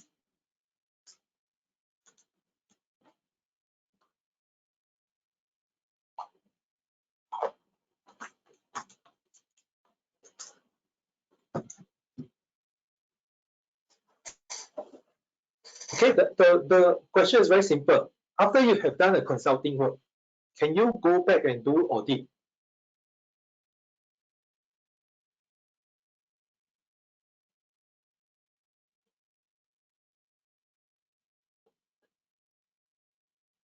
Chancellor, any answer or any views? Yes, sir. Most say yes or no. Mixed answer, sir. Yes and no, both. Okay. So the standard board understand that this can be very gray. All right, it can be very gray. So they have come up with a new standards to specifically say that the answer is yes. After you have done the consulting work, you can go back to do the audit. However, certain safeguard needs to be put in place, right? To manage the potential conflict of interest or the biasness and all this, right? So that's why, if you recall last week when we talked about consulting, we have mentioned that it is important to lay down the expectation. And one of the reasons is you do not want to compromise your objectivity, right? And when you do the audit, ideally, you should send a different set of auditors back, right? Don't send the same person who has done the consulting back. If it's a small team, then you have to really think about the involvement, about the consulting versus the audit. Okay, so there are certain safeguards that you need to think through. They do not outright ban it. However, if you want to do it, you need to put through certain safeguards. That's my the requirement. Okay. Now, let's move forward. Coordinating with others. Look at these standards. The chief audit executive should share information, coordinate activities, and consider relying on the work of other internal and external assurance and consulting service provider to ensure proper coverage and minimize duplication of effort. What is unique about this standard? the unique is in the word should. Remember last week when we started, we said what does should mean? Should means is a conditional requirement, right? So the CAE have to think through, see whether it's feasible, think through whether it is beneficial, think through whether the other service provider are independent, competent. If yes, then share the work, leverage the work of each other to minimize duplication. But they didn't say must. All right. So this is one of the few standards that they use should instead of must. So to interpret these standards, of course, there are various things. So you have to establish certain process, consider the competency, and so on. But one important thing is the last bullet point here. Okay, CAE still accountable for the IA conclusion and opinions. Like we emphasize quite a few times, you can outsource the work, but you cannot outsource the responsibility. So the CAE will still be accountable. Okay. There are a few terms here like the assurance maps. I think we will cover them in greater details later. But as a way to help the external party or the other service provider and the internal audit to understand the whole scheme of things and to divide the areas of responsibility, this assurance map will be a good way to look at the overview and say who should do what. Okay.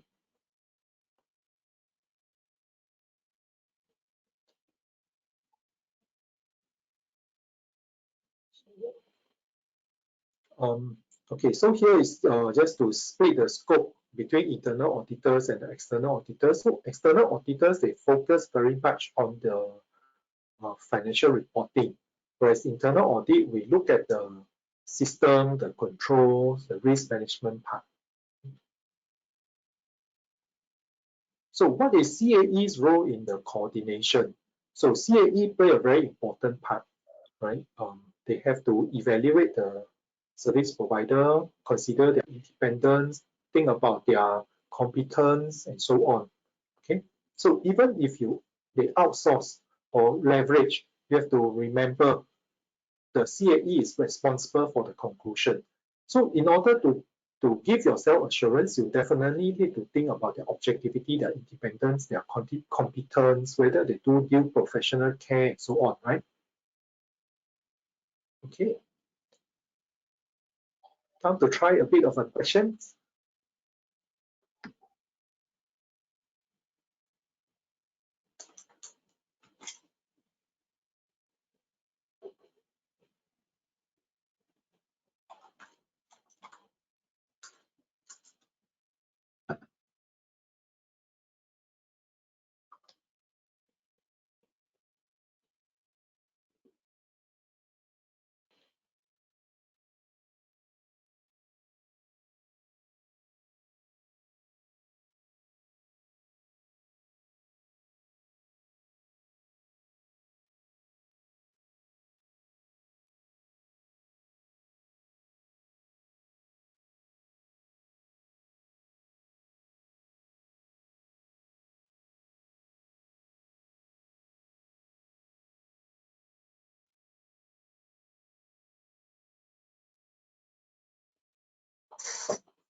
We have mixed answer A, B, C, D, all four. Okay. Interesting. All right. The answer is D. All right. Let me go through. Which is appropriate coordination activity? Now, if you read through, you encourage external auditor to take the internal audit perspective. Just bear in mind that external audit and internal audit, we have different perspective. Their focus is more on the financial reporting, the end result. However, the internal audit's perspective will be very focused on the GRC, right? Although external auditor, they may also look at the GRC, but it's more towards, it's like means to an end. The end is about the financial reporting. So we do not need to encourage them. They will not do the same as us. So that's why A is not the answer. Okay. Now, B, combining the annual internal and external audit into a master plan. See, because we have different objectives, we play different roles. Although the work that we do may overlap, but we have different reporting objective. That's why you will not combine them. Okay. C is the tricky part. It looks all right as well, right? Getting the enterprise-wide agreement on the level of reliance, that's fine. But at the start of an engagement, is there something that they want to dispute? Because it's more of like sharing of the report rather than at the beginning of the engagement, right? C, and I think C is probably half right. D is a better answer because you share the report about this quality control function, and and then you know when they are doing it. So that is a good way of leveraging. Okay. So A and B are more towards the cross out kind of things. C is a bit close, but D is better. Okay. So of course there are some benefits about cooperating with the external auditors to reduce the duplication, right? But AuditCom, they also have certain responsibility over the external auditors. Bear in mind, this is AuditCom's responsibility, not the CAE. All right, CAE will only evaluate the external auditor if you want to leverage their work, right? But AuditCom, you will also look at their compensation, the engagement scope, and all those. Okay.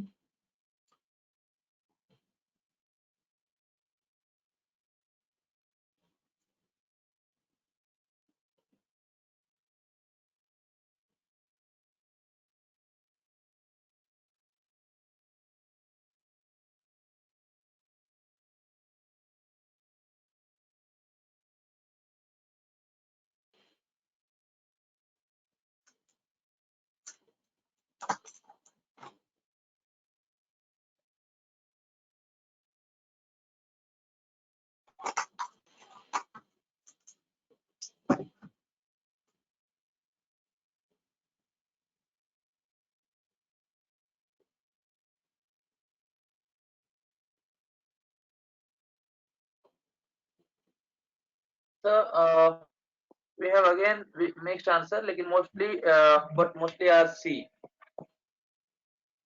Okay, that's good. That's good. You see, all the answers actually look quite logical, I would say, right? You may seek the audit committee's advice. You may look at certain. You may look into ways to coordinate. You may also ask for additional resource. But the answer, the correct answer is C. Right? See, if you think about it logically, first of all, there is a limitation of resource. So quickly go and escalate. Tell people there are some limitation. Right? Then after that will be the next step, whether you ask for additional, or you leverage, or you delay. So that will come later. But first, go and communicate the impact of the resource limitation first. Okay.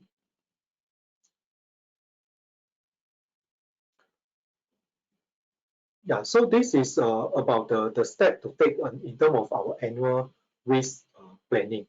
So you start with the risk assessment, select prioritize the engagement, and then communicate, obtain the approval, and then after that you do it, and if need to, you update. Okay.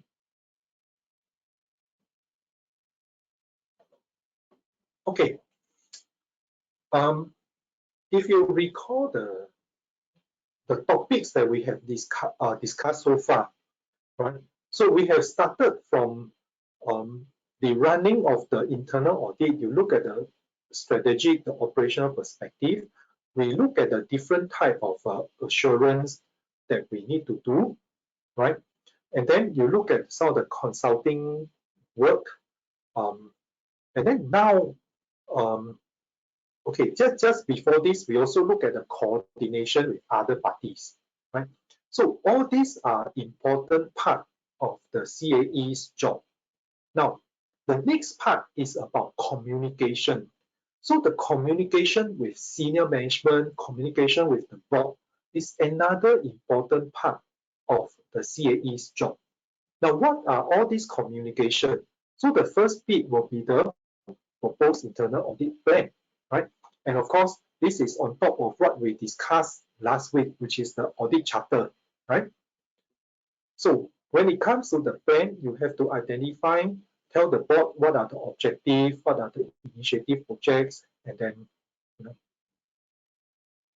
then the second thing is you have to identify the GRC issues. So this is after you have done the work, you need to communicate what are the issues, what are the things that the board needs to be aware of. Okay.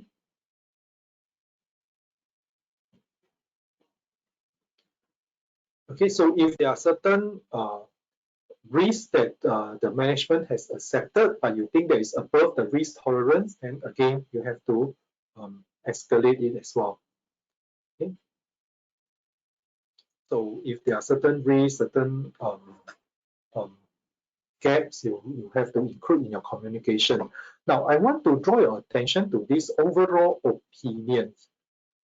Now, this overall opinion is different from the engagement opinion, right?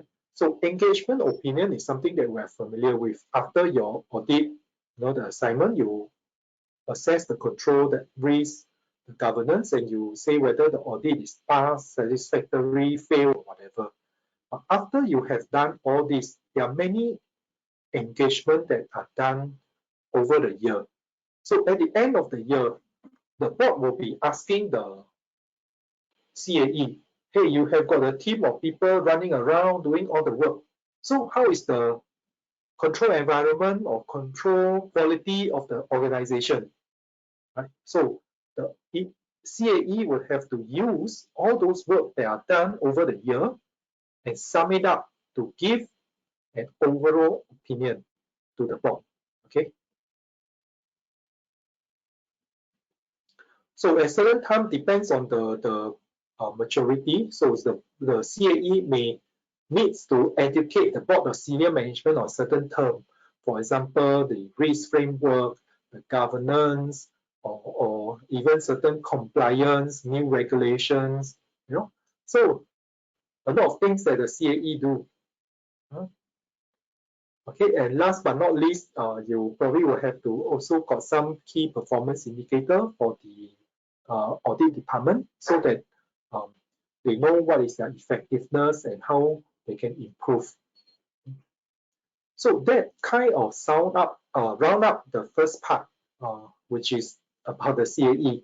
So now you can see CAE got a lot of work to do, right? It's not an easy job. Okay, Chancellor, perhaps we can take a few questions here. Sure, sir.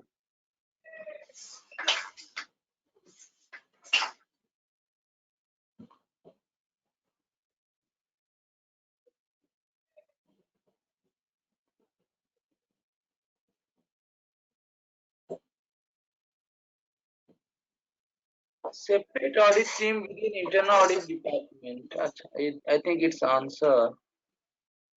Just a minute.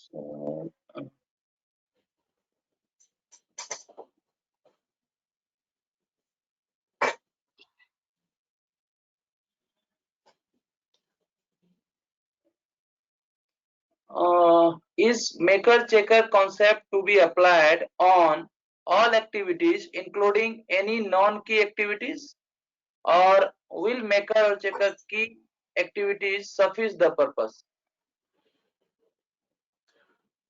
Okay, I think every controls, right, would need all the controls when you implement cost money, cost resources. So of course, the level of controls that you want to put in would depends on the risk level. Okay, so I give you an example. If you, in some of your work, you probably do some time sheet. Is there a maker checker? I don't think you have maker checker, right? You apply leave. Your boss may approve, but is there a maker checker? Right? They approve your leave, but they don't check whether you key in correctly. You key in the wrong day, then too bad you go to on leave on a different day. So you have already seen there are certain areas that they don't have maker checker. All right. So it's not a must. Don't use the one size fit all kind of mentality across. So every control, remember, they cost money. So whether you want to implement it, there must be some benefits, and the benefits must outweigh the cost. Okay. Another question, nowadays in some organization, chief risk officers is also double hatting as chief audit executive. How good and appropriate is this for an organization? Is this in line with IIA guidelines? Okay. This is a very good question, right? There was a lot of debate on this topic. And IIA, the standard board, eventually acknowledged that such a thing happened.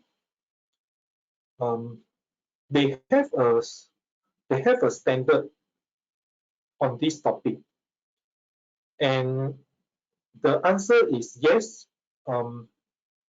You can be a chief risk officer or some chief compliance officer. At the same time, you are a CAE. You can, right? But the standard board was very clear. They came out with this standard. Does not mean that they encourage such a thing. They are not encouraging it. However, they come up with this standard because they acknowledge that such thing happen in the market, especially for very small organization. So they knew it. So they have said that yes, it can be done, but again, safeguard needs to be put in place. So for example, all the activities like you mentioned, like the chief risk officer, so the risk management part, you may need another set of auditors to audit that part. So it could be like an outsourced party who will be independent from the CAE to review the risk management area. So that is one way, right? And on an ongoing basis, the CAE and the board has to constantly review this arrangement and say, hey, are we progress big enough to split the two functions? So that conversation needs to take place. So yes, it is aligned with the standard. It is acceptable, but safeguards needs to be put in place. Okay. Yes, sir. So another question, how can process audit be a financial engagement in the page you presented? Sorry, again, How can process audit be a financial engagement? How can process audit be a financial engagement? How can process audit be a financial audit engagement? See, it can be. Financial, the number is the end products, right? But these end products will depend a lot on the upstream control. For example, your maker checker, for example, your bank reconciliation, For example, there are certain sub-ledger to the GL's reconciliation, or some company may even do some confirmation with their vendor to confirm the account payable, account receivable, all these. So all these are the controls up front, right? That give you bigger confidence or higher confidence that the financial numbers are correct. So when it comes to the process audit, your internal auditor can look at all those processes and identify the key controls and test them. So you don't test every step, but you test the key controls. And if the key controls are working, then it gives you better confidence that the numbers are correct, but not absolute confidence, right? But reasonable assurance. Hope that helps with the answer, Chancellor. Sir, we have more questions. So can we take or can we continue? Okay, maybe take another 2 more. Okay. So in this session, only covers customized syllabus for challenge exam, or it has covers everything in part 2? This is only for challenge exam, not for the whole part 2.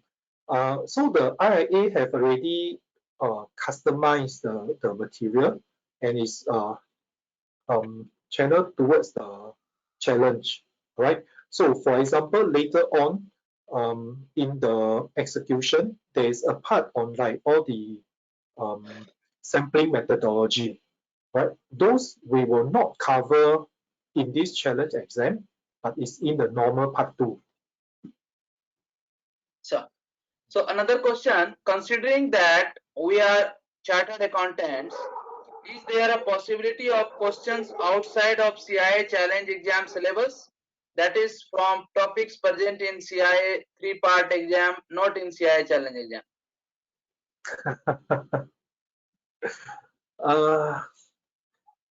I would think that it is very, very slim. Is it possible? Definitely it's possible, but I don't think it will be like a lot. But see, sometimes it may be due to our understanding of the scope. So it may be related, but we may, in our mind, thought that it is not, right? So I don't think they will go out of the way to test something outside the syllabus. But within the syllabus, there may be certain details that we do not pay attention to, and we thought that it is out of our scope. This is just our opinion, but it could be inside the scope. And I think that would be more likely the case, rather than they go outside the scope to test us. Yeah. Okay, sir, we can continue. We will take other questions later. Okay, can do. So we are going into the engagement, right? Planning the engagement. So this part is on training you to be the audit in charge, right? So there are a few terms here that you will need to pay attention. The first one is engagement. So what is engagement? It's a specific internal audit assignment. It could be assurance, it could be consulting, right? It could be like some control self-assessment review, fraud examination, and so on, right?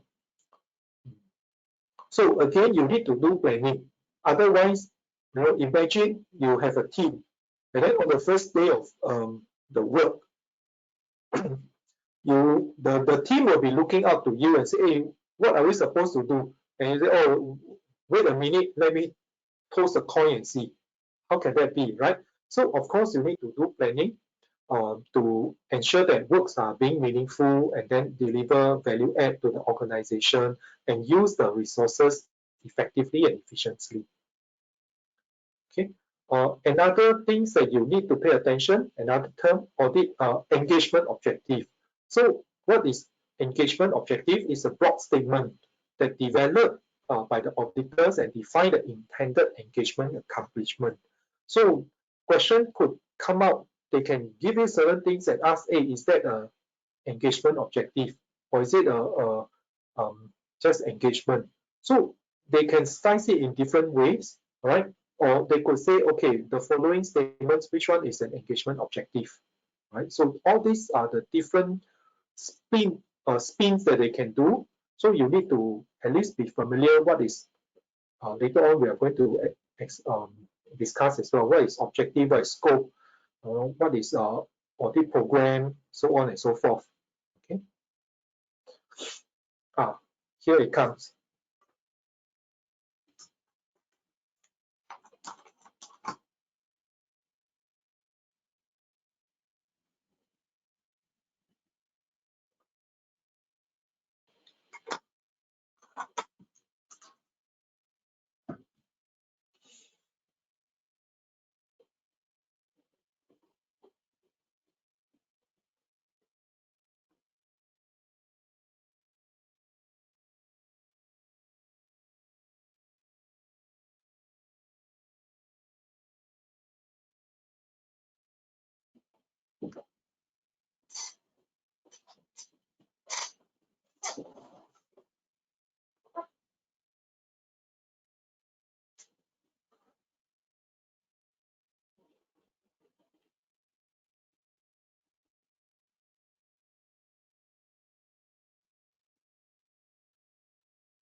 Chancellor, how is it going?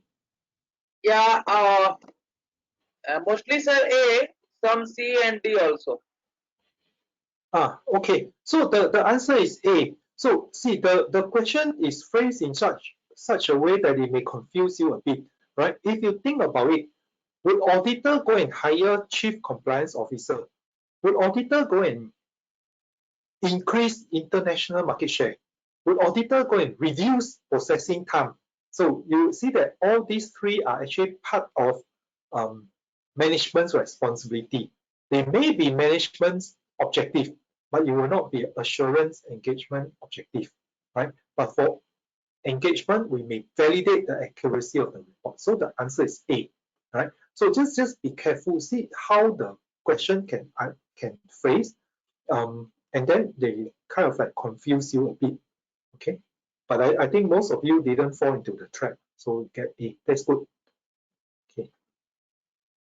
So again, in terms of the objective, you can see on the left, effectiveness and efficiency of operations, reliability of reporting, compliance, all these come from where? COSO framework, right? Those are the three key objectives. And then, of course, you have a lot of sub-objectives. Okay. So this is another term called engagement scope. So again, you need to understand what is engagement scope. When they mention, for example, right, establish boundaries and identify what the auditors would do is an example of engagement scope, engagement objective, and so on. Then you have to choose the right one. Okay.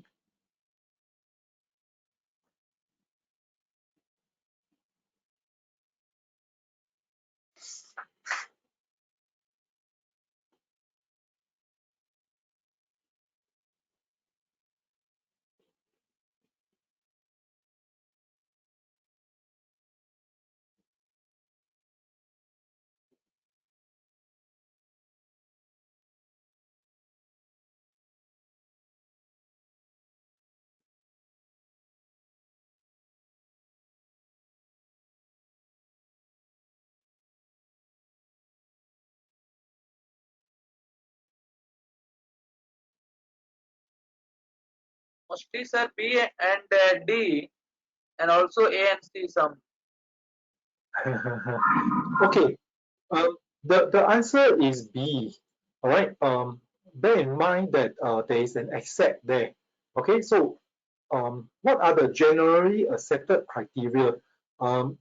If you go back to you remember these questions, and you go back to the when you read, okay, so you will find that there is a page on this. What are the generally accepted criteria? There's a one whole long list there, right? When you map this kind of question back to that kind of list, then you will know how details they want to test you, right? And the concept behind, if you read through the material, you will remember that in setting the criteria, the auditor can use like control framework, can use some regulations, can use industry practices, can use even some other benchmark, okay, one whole list of things. But what they pointed out is that the criteria should not be based on what management wants. So that's why the B is out here. Okay. So just remember things like that you can ask. So when you read through your material, you just pay attention to this. Okay. So risk exposure control, all these, I think, again, we have to do risk-based, controls. I don't think I need to teach you. You know their entity level, process level, transaction level, right? There are key controls, secondary controls. All these terms, just read through, remember them, okay? So there are preventive, detective, and so on and so forth. There is also active, passive control. Passive means it's automated. Active means it's manual, right? Yeah, you just now somebody also asked what are the soft control, hard control. So you can see some of the example here, like the management's commitment is a kind of soft control. Consistent customer focus is like a kind of culture, so it's soft control, right? The others you can are considered hard control. Okay. So there are IT control, general control, and application control as well, which we will cover in more details in part 3, right? So understanding internal control, again, you can make use of the control framework, right? So what are the things you need to consider about management's risk assessment? Okay, so look at how they have done it, whether they are reliable, look at their monitoring, look at when there are issues, do they resolve it timely? So here are some of the steps. If you think about it, first of all, what is risk? Risk is something that will reduce your chances of accomplishing your objective. So it has to start with objective. So you identify your objective first. Then you see what are the risks to those objectives, right? Then you rate all the risks, identify the control, implement the control, right? Evaluate whether it's adequate, and test whether the control are working as intended. And then you come out with the final opinion. So the next thing is about work program. So what is work program? It's a list of the procedures that the auditors needs to follow in order to achieve the engagement plan. So again, this is something, sometimes you may come up in a spreadsheet, sometimes it's a database, depends on what your organization would have, but this is the definition, right? List of procedures. So again, there will be benefits when you read through, understand some of the benefits. Just think through, it's very logical, right? When on your first day of work, will you want to go to the field work without knowing what to do?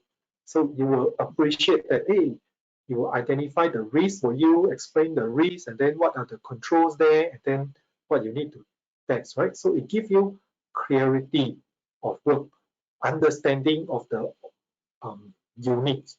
and then you will know what evidence to collect in order to reach your opinion. Okay? And the other things is that there are a lot of source of evidence, right? Don't focus on just one. Don't focus on just document.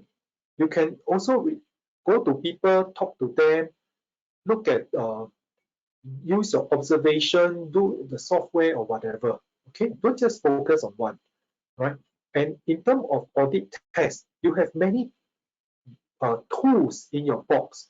You can do physical examination, you can do documentation, you can inquire, you can observe, you can reperform, you can compare the numbers and all this. Don't just every time documentation, right? However, there are certain evidence that are stronger than the others that you need to pay attention, and you need to have corroborative evidence. Okay. So when you do your engagement planning, you also need to consider the resource, like the number of people, the quality of the people, the experience, the knowledge.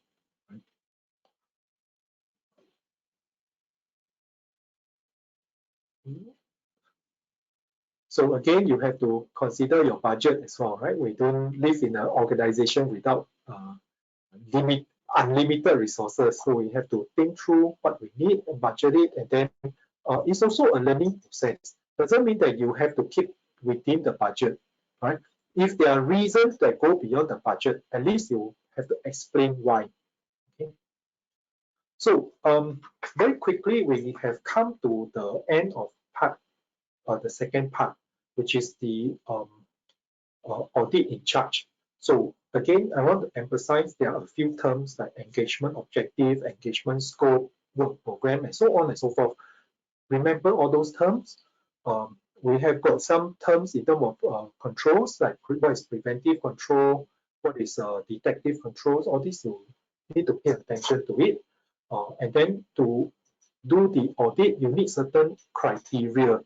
You know, how do you set those criteria? So when you read through, please pay attention to it. You can see the question that asks and takes you to the details, right? Chancellor, perhaps we can take a couple of questions before we go for a break. Sure, sir.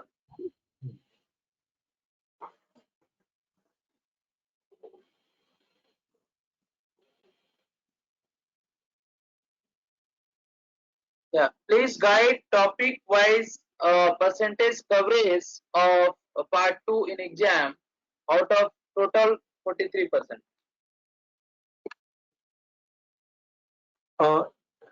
Can you say again? I didn't catch the last part. The last part. Yeah, it's saying please guide topic-wise percentage coverage for part 2 in exam out of total 43%. Part 2, 43%. Yeah. Is it? Yeah. Okay. I think the percentage and all those, right? You have to take guidance from when you sign up. I think they will have specified the percentage of the question, how much will be from part 1, part 2, and part 3. So take guidance from there. I cannot remember offhand what is the percentage. Next question is, can internal auditors develop policy and procedures? You can develop policy and procedure for internal audit, but you cannot develop policy and procedure for risk management, for operations, for sales. You cannot, right? Just think about it. Just think about it.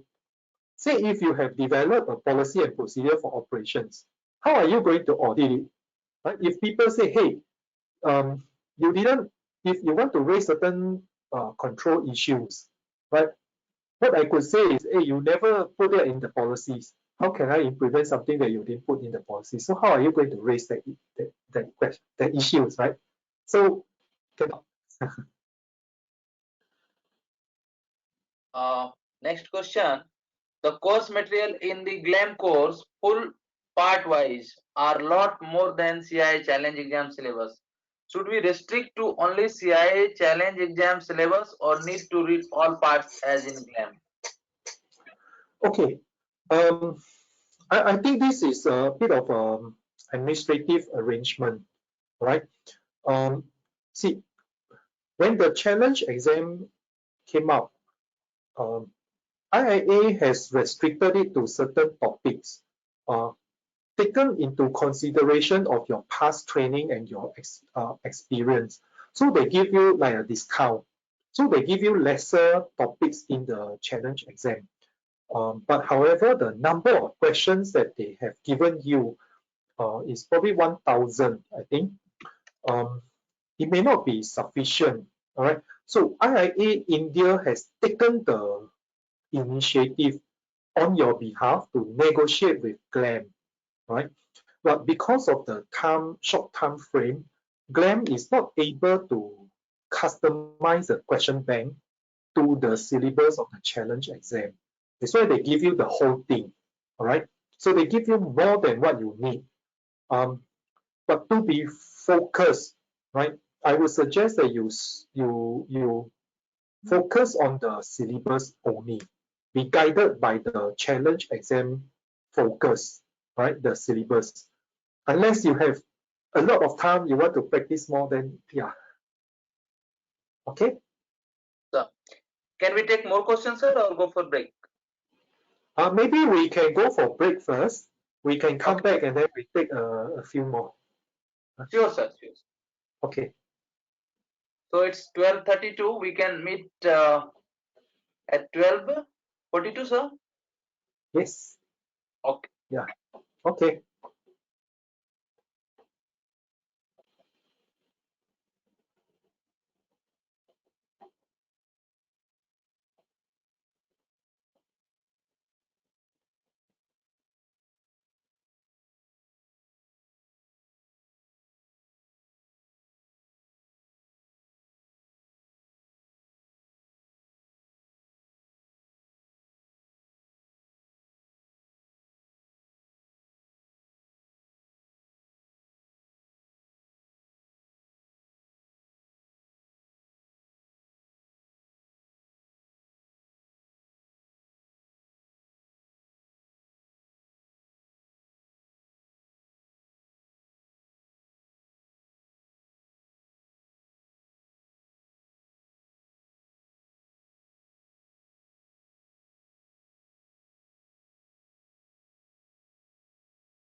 Can we take some questions, sir? Meanwhile.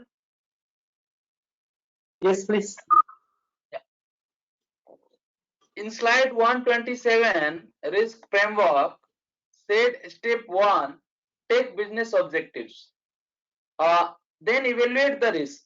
In earlier question, we said management objectives can't be basis for engagement objectives. Okay, let me see what's okay. See, I think we have to take consideration from the senior management and all this, right? But we have to form our criteria. Just for example, if you say, okay, how should you accept? Let's say if you have taken, say, 20, 30 sample, right? You probably will find some very small mistakes. But how do you decide that it's a small mistake? You don't raise it as a finding, or you will raise it as a finding, or you would raise it as a high risk finding. So all those criteria, it needs to be from the auditors, and from the auditors you can you have to take into consideration like all those industry practice. You may consider the risk framework and all this, right? However, if you do not have a criteria, then the next thing is you can discuss with the management, but you have to come up with your own criteria to assess whether there is like, just for paper comment, low risk, medium risk, or high risk. So I think that was what the question was focusing on. Okay. In the process of coming to the criteria, you can take into consideration various sources, right? It doesn't stop you from talking to the management, but it cannot be management criteria. It cannot be that management say, hey, if it's less than 5 mistakes, I'm okay. Or if it's less than 10 mistakes, I'm okay. It should not be like that. That was what the question was asking. So hope this clarified. Chancellor? Another question: can an auditor perform engagement as a consultant for which he was previously performed assurance? Assurance first, then consultant, right? Then I think it should be okay, should be fine. If it's the other way around, then you may want to look at the scope of the consulting and what are the auditors' involvement. See, because for consulting, the stress for conflict of interest is not as great as in the assurance. Assurance, you really need to be objective, need to be independent. So that's why the consulting part, if you are not careful, you may be perceived as being not objective. Okay. Who is responsible to appointment internal audit staff? Internal audit staff. So, that will be the CAE. Of course, the CAE may delegate to his managers and audit seniors, right? It depends on how big your organization is. If you are like in a bank, say Citibank easily have like 700-800 auditors. The CAE cannot go and interview everyone, right? So they may delegate. So yeah, but ultimately the responsibility is at the CAE. and also who is responsible to appoint internal audit staff? CAE or senior management or board? I think you have answered, sir. Yeah, it has to be the CAE, not the senior, no, not the management. Does claim book contain all 3 section exam in one or for each part? Exam separately. This one, I'm not so sure what is the format that they have given you. But in the normal GLAMS data bank, they do split into part 1, part 2, and part 3. But even if they have combined it for you, I think you can still select by topics. I believe you can do that. I'm not sure whether I have answered this question correctly because actually I have not seen the CLAMP database. So we can continue, sir. We have more questions we can take later. Okay, all right. Okay, let's continue. And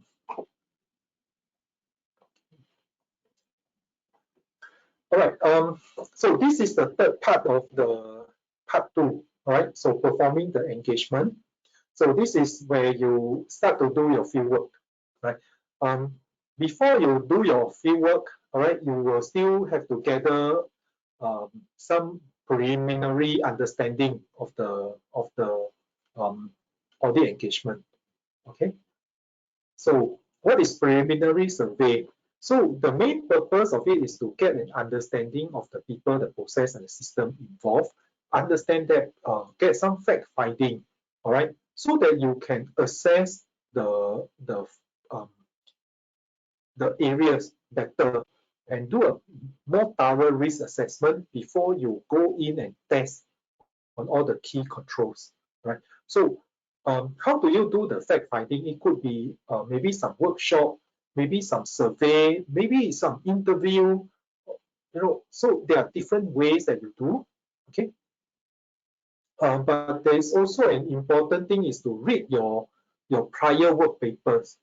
Now, important thing is you don't read the work paper and say it must be the same way to do it. All right, things may have changed, system might have changed, process might have changed, so you need to cater to it. But reading the old work paper, the process, give you a very quick way of understanding what was before.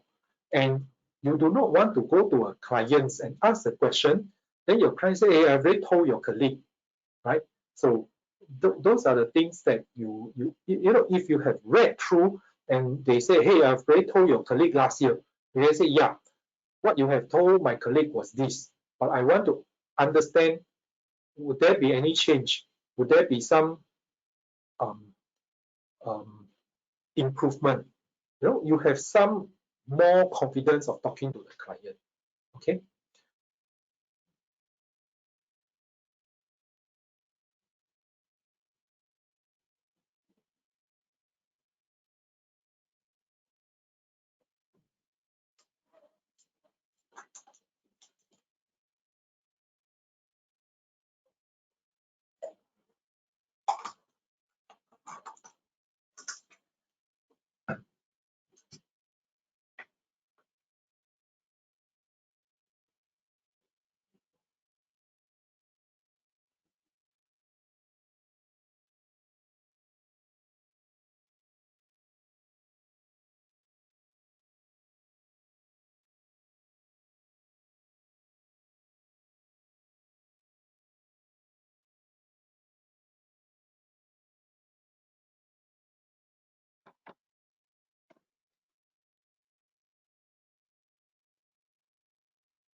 Mostly B, sir, and all the answer A, B, C, D here.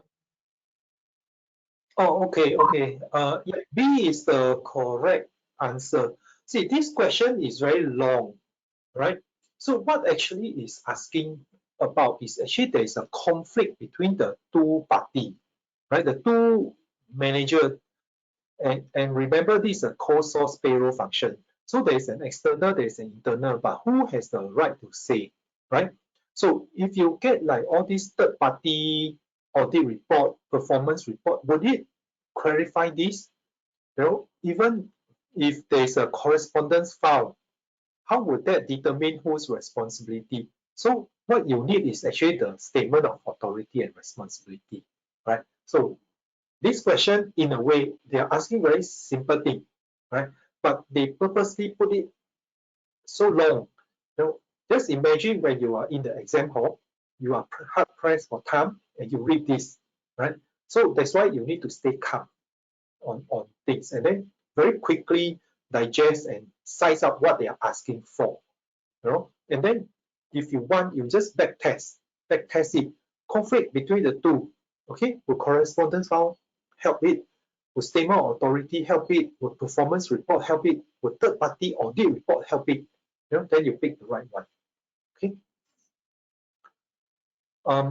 So sometimes they are also, you may do some confirmation, but you know, the key thing is on these two terms. What is positive confirmation? What is negative confirmation?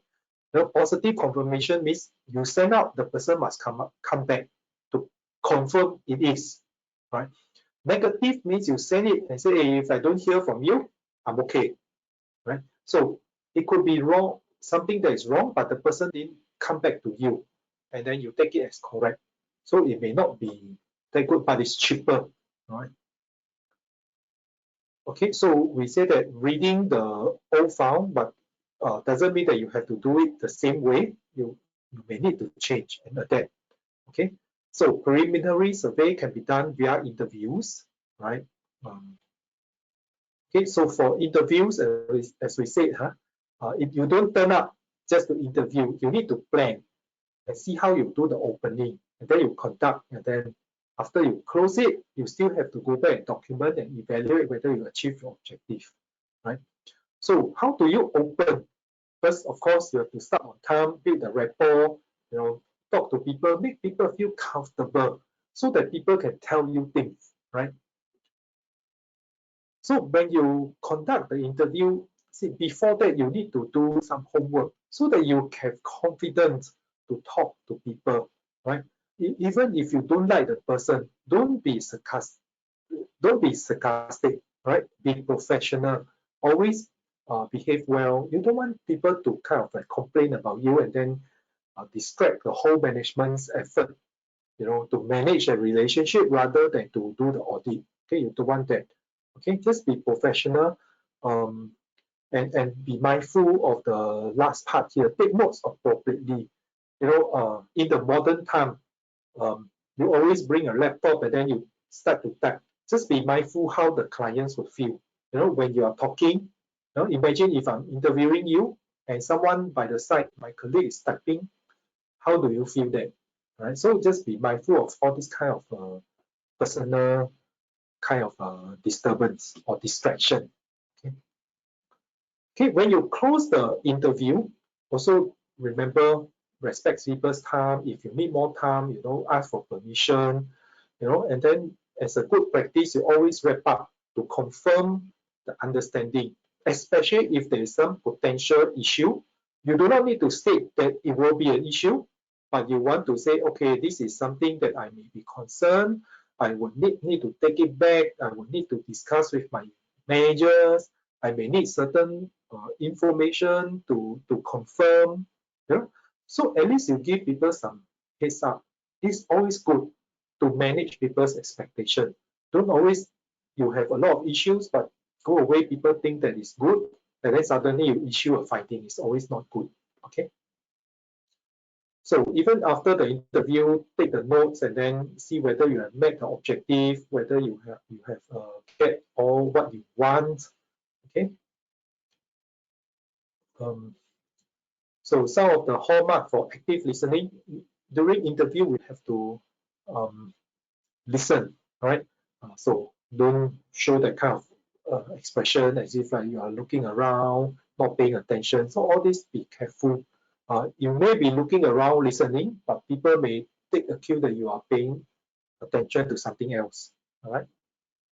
So the other thing is about open question and closed question. You probably will know that closed questions are things that the answer is yes or no, but you may not want to ask all these questions, right? You may see in the interview, you ask, have you done your bank reconciliation? Yes. Then what will you do next? So you have to always ask open question. How frequent do you do it? When you do it, what kind of things do you look out for? if there are exceptions, what kind of things, what step will you do, who will you approach, how do you decide who to approach, that kind of questions, okay? So during the interview, remember your goal is to get information. It's not to interrogate people and make them confess to something, right? So always make it friendly, comfortable, so that people will tell you more. Okay, so there's other things called walkthrough. So walkthrough means you put one sample and then trace from end to end, right? So there are some of the things here that they give example. It's like if let's say during the walkthrough you observe that the employees are not executing the control, right? So do you stop there? You don't. You may want to go and probe further. Is it that the employee didn't understand the control, therefore he didn't do it, or he deliberately omit the control? Why do you need this? Because your recommendation will then drive it. If it's a misunderstanding, maybe you want to do some training. If it's deliberate, then is it a attitude issue? Is it because he's too busy that no time to do? You know, so all those will drive how you do your recommendation. Okay.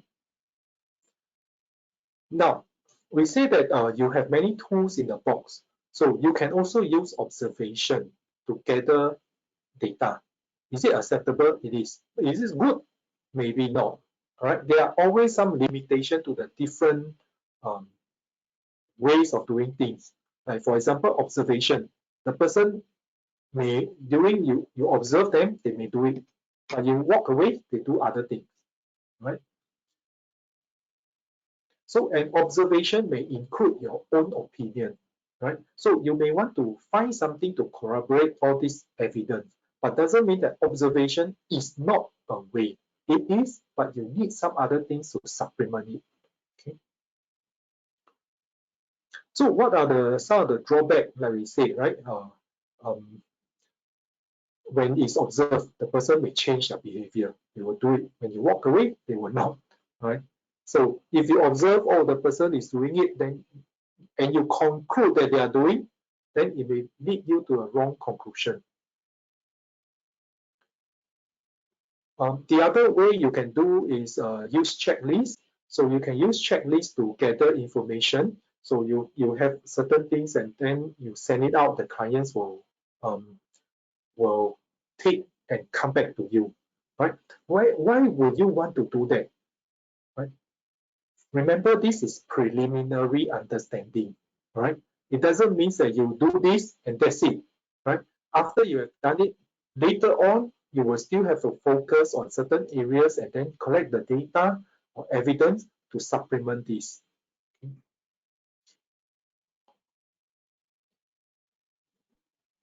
So this is just an example of how a yes/no questionnaire looks like now. So it's easy to administer, right? It's uniform, so you can send to a very large group of people, especially if they are different location or different departments, so you can collate and compare, right? But it may not be appropriate for all types, and you do not know whether the yes is really a yes, right? So it's not independent. Okay.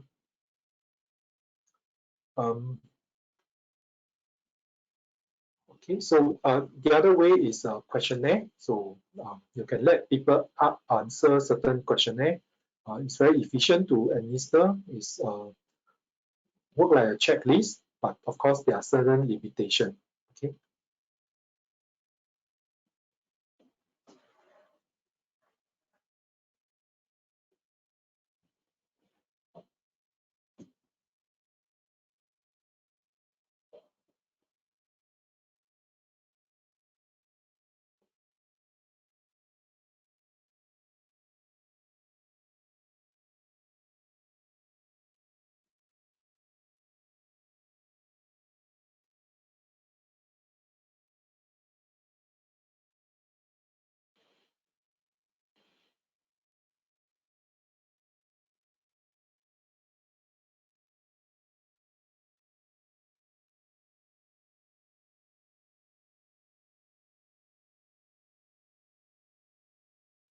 We have all 4 answers.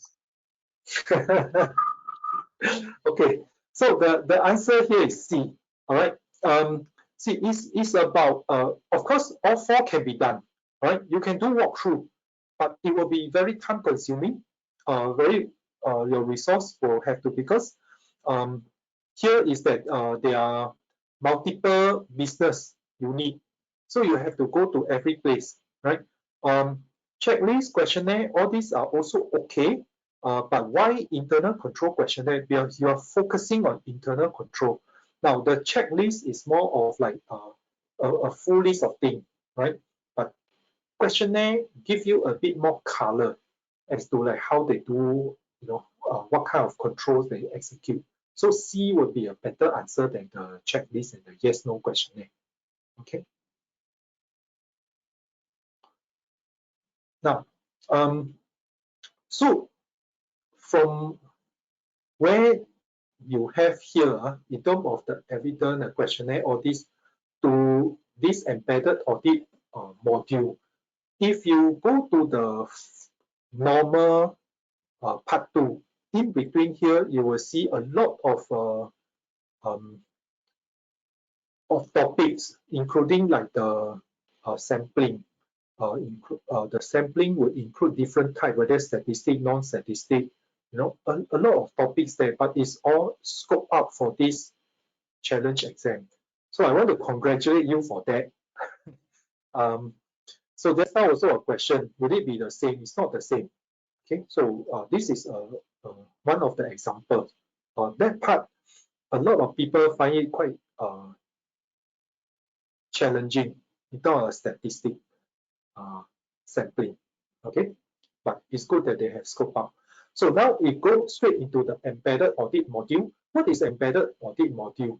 It is like a program that is being put into the live production system. So for example, as an auditor, you want to monitor the payment if it is like a very high risk area. So you say, okay, all the payment, if it is more than 5 million, right, it will flag up to you. You can then decide to investigate what's the purpose of the payment, who the payment is, when, who authorized, or whatever that you want to do. Okay, it just flag out the things for your further investigation, but it is put in the live session. That's why it's instantaneous, right? But sometimes, it can be quite difficult to install, and the operation people may not want. Imagine if your operation, would you want the auditor to keep watching you, all the transaction? There will be pushback. But from the audit perspective, if it flag up, it can be any day, any time. Do you really want to be distracted to go and investigate? So those are the consideration you probably want to think about when you implement this, right? But it is a good thing. It is instantaneous. It is all total population, not sampling, right? And it's very timely, right? It's just whether you have the time to manage it. Okay. The other terms that you need to know, okay. Like just now we mentioned about this embedded audit module. Okay, so when you go back and read, understand what is audit, embedded audit modules, right? What it can do, what it cannot do, right? What are some of the benefits, the drawback? So sometimes they may ask you on that. Okay, so likewise for this generalized audit software, what can it do? It can list out certain things, or it can list out generalized audit software can perform the following except, then you need to probably understand at least some of these things. Okay. So again, benefits optical, some of the benefits is that they really do all transactions. It's not sample, right? But things are getting more popular now. In the past, people may be reluctant to learn. The management may try to block your access, but as the trend of data analytics, a lot of auditors are doing it already, right? And remember, in terms of competence, last week we discussed one of the standards. Internal audit needs to think about information technology and use it to do an audit, right? So now the trend, the game is up. If everybody else is using data analytics and you are not, then you are falling behind. So it's no longer a reason to say I don't want to learn new software. Okay. So again, types of audit evidence, remember there are different types. Don't just go for documentation, right? You can rely on documentation, supplement it with representation, testimonial, or you can even do it some physical evidence or citing, right? Okay, here I don't, okay, here on these slides, right, it's just some of the evidence, I mean, some of the terms that describe legal evidence. Okay, the things here are legal evidence, right? So go back when you read through, pay through attention, like what is hearsay, what is conclusive evidence, what is opinions evidence, right? Is it admissible to court? So for opinion, it is usually admissible only it is provided by expert, right? If it's any man on the street, they are usually not, right? Then hearsay, it is second-hand, usually not admissible in court. So these are the terms that you may want to pay attention to. So other evidence would be like the source, the code of ethics, all these things, right? Like just lately, there were some, if you were following Diana, Princess Diana, she has passed away many years, right? So there was this reporter who showed her some fake bank evidence, bank statement to make her believe certain things, such that the princess went to tell this reporter a certain information about her relationship with Prince Charles. Okay, so now they have relook at this and say, hey, is it ethical for the reporter to show her the fake statement to get all this kind of evidence and add it, you know, and then the employer, who is BBC, are they doing cover up and all this, you know? So how you get the evidence, how you obtain them, you know, how you protect the evidence are all very important part of our internal audit work. Okay, now these four terms are important. I need you to remember them, what it means. Okay, when it comes to evidence as internal audit, we need to have persuasive evidence. But what do we mean by persuasive evidence? Is this four things? It has to be sufficient, reliable, relevant, and useful, right? But what do we mean by sufficient? It means enough. What do we mean by reliable? It must come from a credible source. What is relevant? It must be linked to the objective. What is useful? It must add value to the organization, right? Now, question can come up. They can give you a scenario and then ask you which element is not present.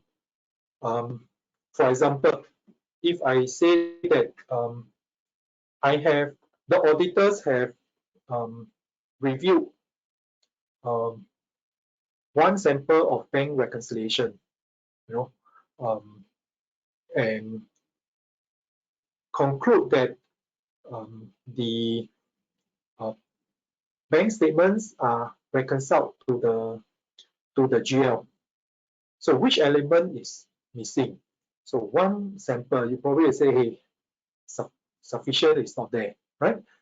If it's done by some independent party, yes, it's reliable. Is it relevant?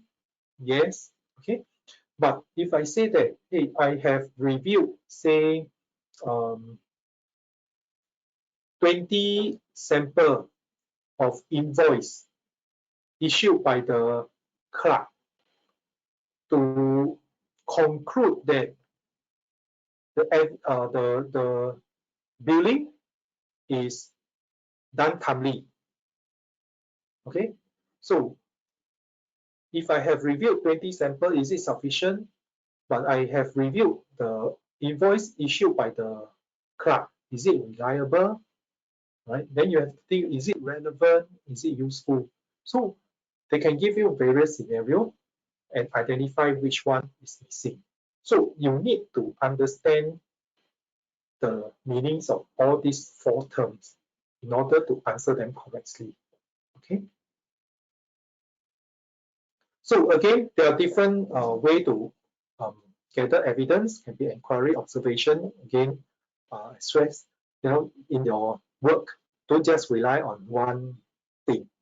Use many things as possible. Right. And also remember your objective. Right. If your objective is to make sure that the building exists, you can do observation exists, right? But if your objective is to make sure that the building belongs to the company, if you go and observe the building is there, but how do you know that it belongs to the company? So you may need to then read some contract or vouch to certain document, right? So bear in mind your objective.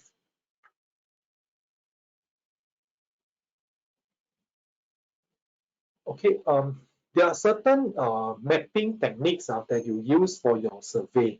So it can be flow chart, narrative, or block diagram. Now, flow chart, I'm sure most of you are quite familiar with. It looks something like that. It's a box. But what I want you to remember are all these symbols. Okay, they can give you any of all these symbols and ask you, for example, if they give you this part, A is document, B is start and end process, C is process, D is decision point. If they give you this simple, make sure you don't go and choose decision point. You choose document. Okay. So all these are very simple things. Maybe they want to give you mark, but pay a bit of attention.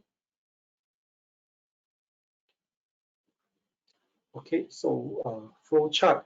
Okay, flow chart, there is a thing called horizontal, and there is one that is draw vertical. So horizontal, it moves from left to right in the flow, but when it's vertical, it moves from up to down. Right? So benefits of flow chart, it is clear. You can see the overview, right? But sometimes people can draw until it's very complex. You should not be. Okay. Now the other thing is narrative. So you write down what are the steps. So it can have more detail, but it's very difficult to see the overview, right? So every of all these tools have their pros and cons, right? So if you combine like a block kind of diagram, so you have one block and then you have some narrative inside. So it's a bit of like combination of flowchart and the narrative, right? So it's easy to draw, easy to see, right? But it may not be appropriate for very detailed analysis. So you probably will have seen other things as well, like spaghetti map or the RACI chart. RACI stands for responsibility, responsible, accountable, consulted, and informed. So normally this is like who is responsible, who is accountable, who is consulted, who will receive the thing as being informed, right?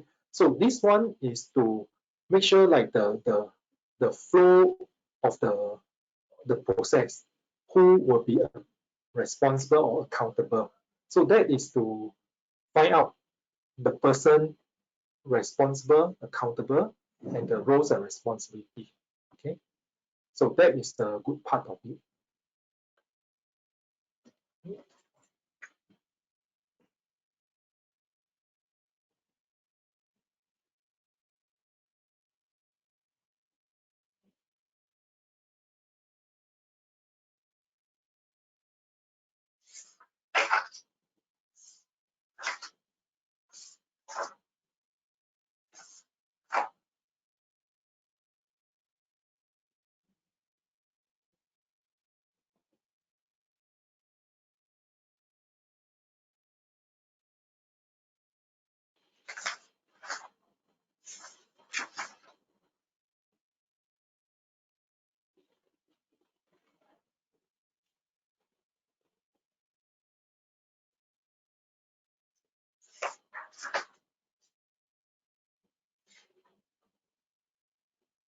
Mostly B, sir. Very good. All right. This question is really drafted in such a way that, to trick you, right? And most of you got it correct because monitor compliance activities really is not part of internal audit's responsibility.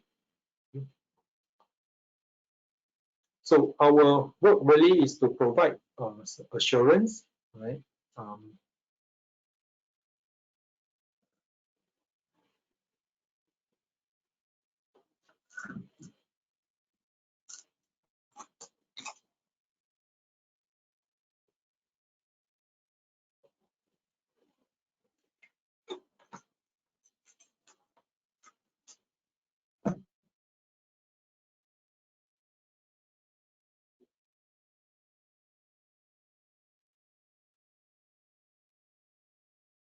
Fifty-fifty, sir. Okay, see, the thing is, the audit committee reports to senior management on the state of risk management and control processes, usually once a year. True or false? Once a year, yes, but it should be the other way around. The senior management report to the audit com or the board, right? So audit com do not report to the senior management, right? So the answer should be false. Okay.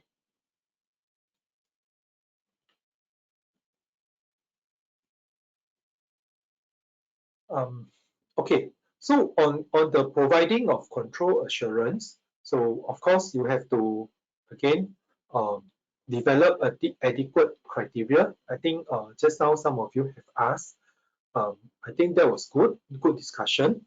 So yeah, the auditor needs to develop the criteria, and they can take into consideration whether the senior management and the board has certain criteria, right? If it's not adequate, then internal auditors have to go and identify some evaluation criteria, right? So bear in mind, senior management is different from the line management, okay? So when you craft your finding, you have to take into consideration of the 5 parts. Okay, what are the 5 parts? So it's the criteria, condition, cause, consequence, and corrective action. Now, this one, I find this slide very good when you do your work, all right? When you draft your finding, you need to tell people the criteria, what it should be, and then tell people the condition, what it is. So there should be a gap between the criteria and the condition, right? There is a gap. Then you have to drill down to say, hey, what has caused the gap, right? Don't just tell people there's a gap, but also explain what caused the gap. Then with that, then you can go on to tell, hey, what is the consequence of the gap? Okay, so this must be quite scary. That's why you raise it, right? Then after that is the corrective action plan. The corrective action plan should be linked to the cause. That's why you see the cause is important. Otherwise, your corrective action plan may not address the root cause and the condition will repeat. Okay, so this is a very useful point. So finally, we have done the work. Then is the conclusion. Our conclusion is, what do you think? It's an opinion, right? So again, opinions, I want to stress there are 2 types of opinion. There is this engagement opinion, which is in this standard, right? There is also an overall opinion, which is in 2450. Like I said, you do not need to memorize the number, but you need to know that they are different, okay? So again, I will leave you to go back and read what are the differences between engagement opinion and overall opinion. Okay, and then there are 3 types of opinions. One is the positive, which is the best, right? Negative, is nothing come to my attention. Okay, it's called negative. Qualified is something that you found certain things. So the controls are satisfactory with the exception or something. So something else is not good enough. So you qualify it. And then you need to put recommendation, like we mentioned. Think through the gap, the cost, and then you put the recommendation to it. But bear in mind, all the controls cost money. You need to think through the benefits of putting in the control, right? And also, in terms of your practical thing, you need to have a tone of fairness, right? Don't always just criticize. If people have done certain thing right, try to give credit to it, right? And be fair. See, people will respect fairness. They may not tell you that they like it, but at least they respect it. People know that you are doing a job. It's not an easy job. Everybody understands it. Although they may not give you an easy time, right? But don't let all the negativity impact you. Stay fair, stay objective, stay professional. Okay. And as a audit in charge or audit manager, bear in mind that you have a duty to supervise your junior. And the supervision starts from planning, right? On fraud awareness, data gathering, analysis, finding, communication, all the way to follow up and staff development. It's the whole span of the cycle. When you do proper engagement supervision, of course, you also train the people you look so that they can improve, right?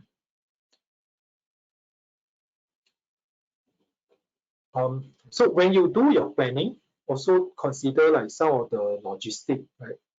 Travel arrangement, if it's overseas, then maybe some visa arrangement as well. Okay, and during the communications in your team, you may also want to foster cooperative relationship. And this cooperative relationship can be to individuals, can be individuals outside as well. So always be honest, respectful, and then you may want to coordinate this one. I think we discussed earlier, right? To avoid duplication. You may want to block the time so that people can plan and do the work within it. Okay, you need to review the work paper, make sure that the engagement has been carried out properly. And then in terms of appraisal, now we're going into like the appraisal part. Okay, so after every assignment, you may want to do some post-audit appraisal, and on the annually, the CAE may want to do annual appraisal for all the staff, right? Also to pay you the bonus, right?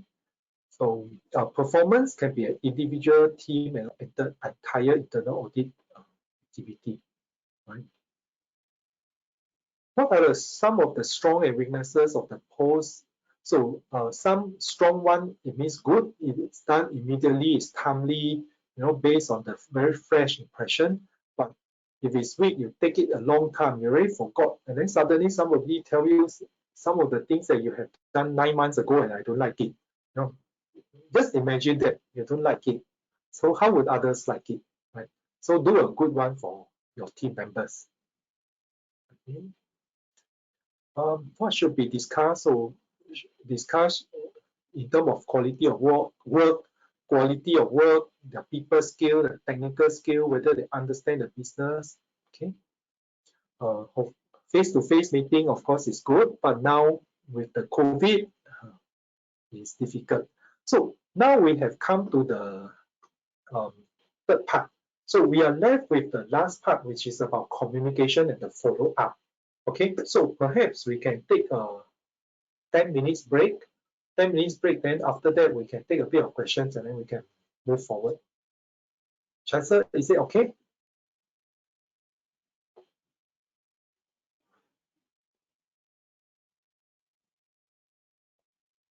Chancellor? Yes, sir. Yeah. Okay for us to take 10 minutes break? Sure, sir. We can take a question later. Yeah, after the break, we'll take questions, then we move on. Okay, so 135, sir. IST. Yeah, okay.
So we can take questions. You are on mute, sir. Yeah, we can.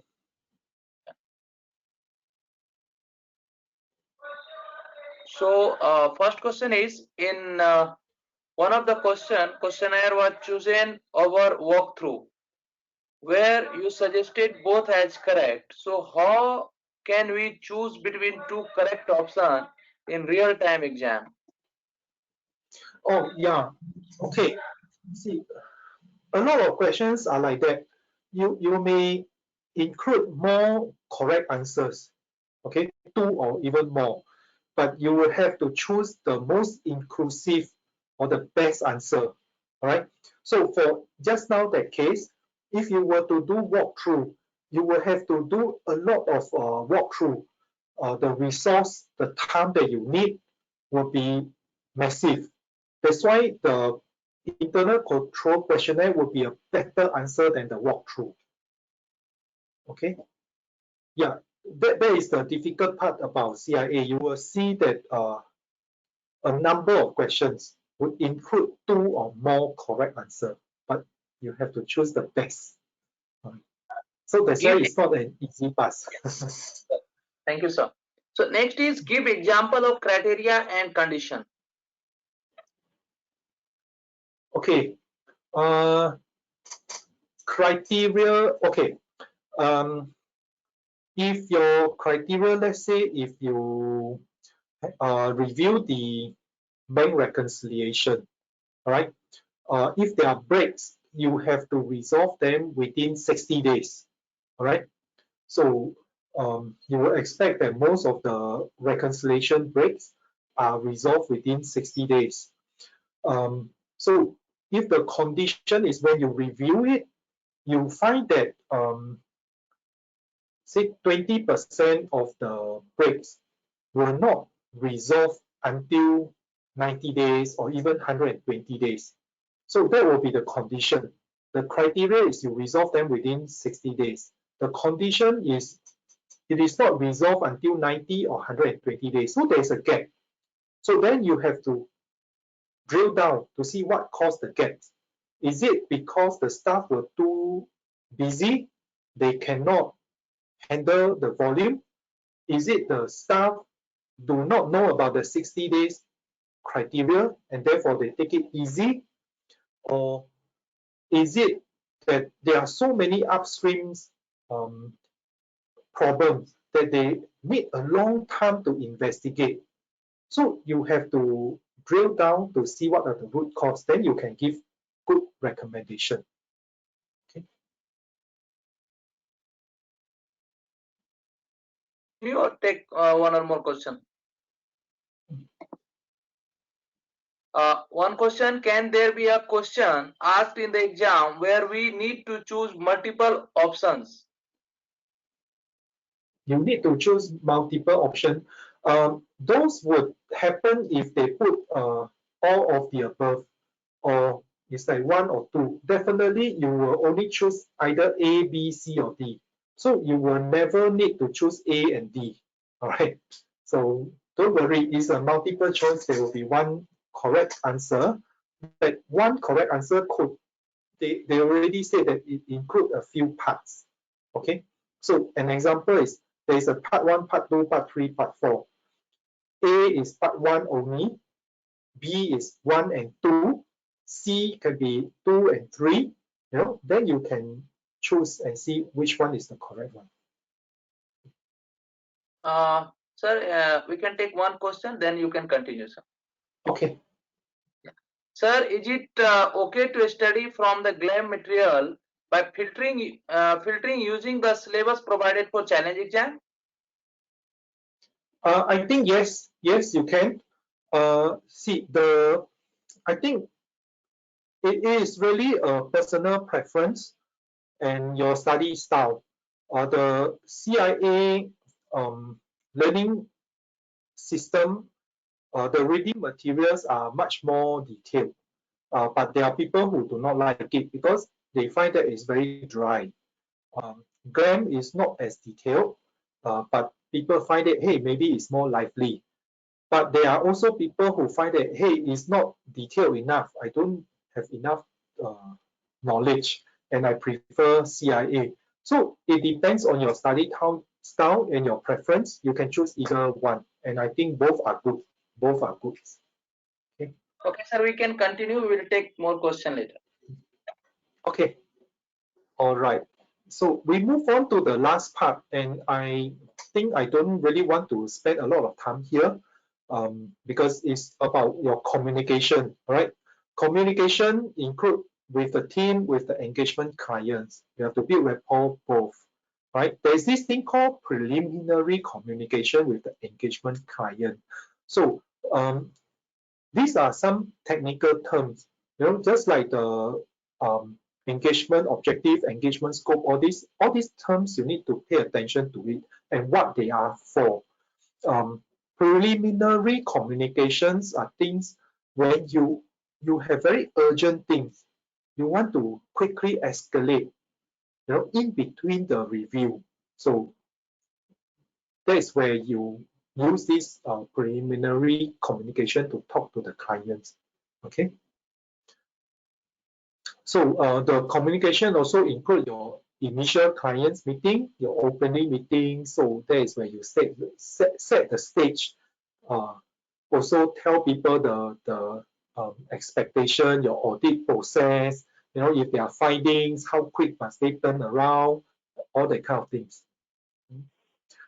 Then for the final report, this is the part where I will need you to pay attention. What are the mandatory things that should be in the audit report? Okay, they include these 5 things: objective, scope, methods, result, recommendation, right? Look at all this, the background summary, all this you may include. So a lot of us do include the background information, some summary, some may even have client's view, right? But those are not mandatory. The mandatory ones are these 5 parts. Let's remember them. Okay. So characteristic of effective report: always accurate, clear, objective, concise, constructive, complete, timely, easy to say, not easy to do, right? Some suggestion when you deliver your final report, right? Always assume the partnership. Okay, don't go around like you are a watchdog, right? Partner the people, add value together, although you may see things from a different perspective, right? When people have done something well, give the credit to them, right? Don't as if like you have found something, you have found everything, right? There are things that people have found, but if they are not good enough, just say that, hey, you need that 1 more step, 2 more steps, right? And always be positive.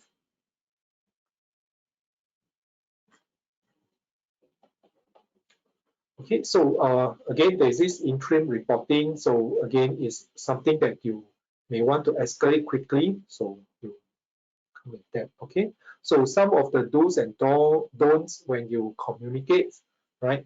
Always incorporate the audit observation, call for action, suggest approaches to achieve the desired result, make general and specific suggestion, right? But don't tell the management how to manage, all right? And don't take on responsibility that belongs to the management, because that really will impair your objectivity, right? Smart, I think, when we make recommendation, all right? And then during your end of the fieldwork, you may do exit conference before you go back and draft your finding. Now, what's the purpose of exit conference? Okay, so you may discuss the conclusion, the recommendation, resolve any misunderstanding, agree certain possible solution, okay, and express your appreciation to the client. Now, again, so all these purposes, I need you to pay attention, remember a few, all right, in case the question asks you. So here there are some best practices. Make sure the right people attend. Make sure that if you need certain documents, prepare them in advance, provide to the clients in advance so that they come to the meeting prepared. right? So when you draft the finding, right, keep concise, again, all this. Then have a reviewer, right? Have somebody who did not write, try to read your report, see whether the person understands. This is a good acid test. If the person cannot understand, then when you send out to the clients will not be able to understand, right? Okay, who should receive the, who should approve the final report? The CAE, right? Or this may be dedicated to somebody in the team, right? Who should get the final report? Of course, will be the people who need to take the action, their management, the senior management, and sometimes associated function, right? In some company, you may also send it to the external auditors and the audit corp, right? It depends on your company's policies and procedures. Okay, see this question, it asks according to Implementation Guide 2440. So I told you no need to memorize the number, but if this thing come out, then how? See, you do not need to remember this number. You just need to read on. You should obtain management response before issuing final communication. Why? Right? So I told you no need to remember. So why do you need to obtain management response before you issue the finding? Of course you need to, right? Otherwise they will dispute what you have said. Okay, so it will, if there are any misunderstanding or if they have certain other perspective, you give them a chance to respond first. You take into consideration, you want to go back to them or you want to go ahead to issue. So at least you have that chance. Okay. So this one we have spoken before, whether the residual risk is below or above the risk appetite and what you need to do. Okay, so if the management response is inadequate, what should the CAE do? Right. So you have to go and talk to the management. If they resist, then you may need to escalate. Right. After you have issued the report, is that the end? No, you still need to monitor it. Okay, it's stated in the standard. CAE must establish the follow-up process to monitor and ensure that management action have been effectively implemented. So there's this responsibility. So even for consulting, look at this for consulting. Okay, internal audit activity must monitor the disposition of result of consulting engagement. So it doesn't mean that for engagement, you don't need to monitor, okay? So monitor, of course, is the responsibility of the, actually the implementation of the plan is the client, but the auditors will monitor. So you most likely will assign it to some specific internal auditors who will then follow up, okay?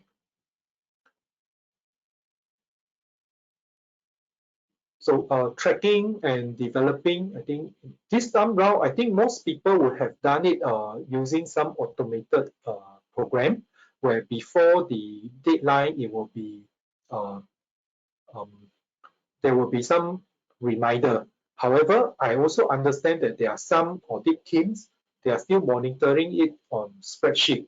But it's not wrong. It's just that you will need more time to monitor, right? There is no automated reminder. Okay. So as we said, there is a responsibility to monitor. However, how you monitor, there are different models, right? You can follow up by process owner. You can do a targeted review to select sample over the last half a year, 1 year, and then you follow up. Or it could be the auditors who follow up, the in charge of the audit assignment will follow up. So different models. You do not need to just follow one. All of them are acceptable, but it depends on your resource, your culture. Okay. What should the CAE consider when determining is an appropriate follow-up? Okay, so some of the things, whether they are significant, what are the corrective action, what it costs money, it basically is the cost and benefits analysis. And they have to secure the action. So, okay. Conducting the follow-up, I think, is logical things. Just like when you do the audit, you have to collect data, analyze data. Sometimes you may need to do observation interview and then see whether the things are being taken. If it's not, then what are your course of action? Okay. If management is making no progress, then what might be the reason and what are some possible action? So it could be that they are resisting. It could be some unforeseen problems, like now the COVID comes, some of the things may not be able to do, or things may have changed, right? So you have to talk through the issue and then see whether you need alternative or reschedule the target date. Okay. So finally, the auditors also need to report to the management. So what does the CAE needs to report? Okay, of course, will be your audit charter, your plan, and then your key issue, right? And also some of the monitoring activities, have they been completed? Okay.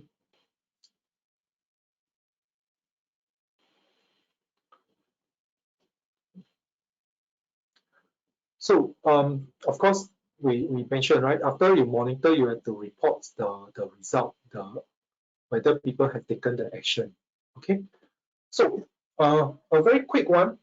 So the key thing is, after you have issued your report, does your responsibility end? The answer is no. You have to continue to monitor, right? And monitor, there are different model of doing it. It depends on your company's resource and culture, all right? So with that, I have finished the second part. Just a very quick recap. There are 4 parts to it. The first part we talk about is how to be a CAE. That's where we spend a lot of time talking about different kind of engagement, right? You would need to go back and read through all these different engagement, look at the risk profile, how you do it, what are the things that you look out for, okay? And then the second part is on the engagement planning. Down there are quite a few technical terms. You need to go and understand them, remember them. The third part is on the execution, right? The fourth part is on the communication and monitoring. So I hope these are useful to you, and I will take some questions before we call it a day. Sure. Yeah. We can take some questions, sir. Should monitoring be a one-time activity, or should it be a frequent monitoring every 2 years, or so that the process is not discontinued again? Yeah, it has to be ongoing. Once every 2 years might be a bit too long already. Okay, so it depends on the model that you use, right? It could be ongoing, like it depends on the target dates. If let's say the target date is say 30th June, so by 30th June, if I'm the assigned person who is reviewing it, I will go and ask for evidence. And before 30th June, I monitor and I close it. Right, that is one model. The other model is, okay, all the activities or the issue that are closed within this year, at the end of the year, I may say, okay, in this year, you have 100 actions that you have closed. Maybe I choose 20, 30 and see whether they have been closed properly. That is also fine. There's no one size fit all, right? But it has to be ongoing. It cannot be one time off. Thanks, sir. Another question: what is German? Last slide. Let me take a look now.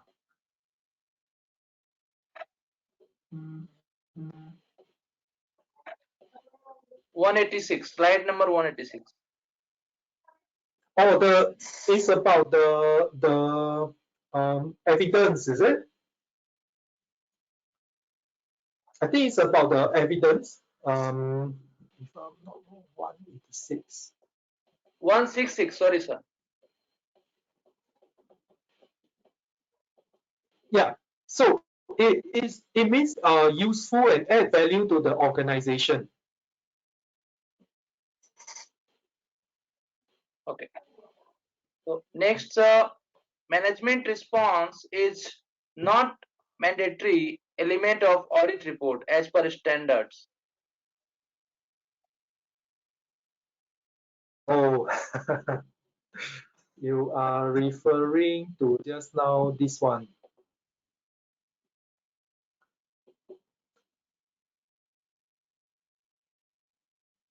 Okay, good point, right? See, if let's say there are no finding, then your audit response will not management response will not be relevant. Okay. However, if there are finding, of course you will want the audit response inside. Okay, and the action to be taken, so to speak. Okay, but good point.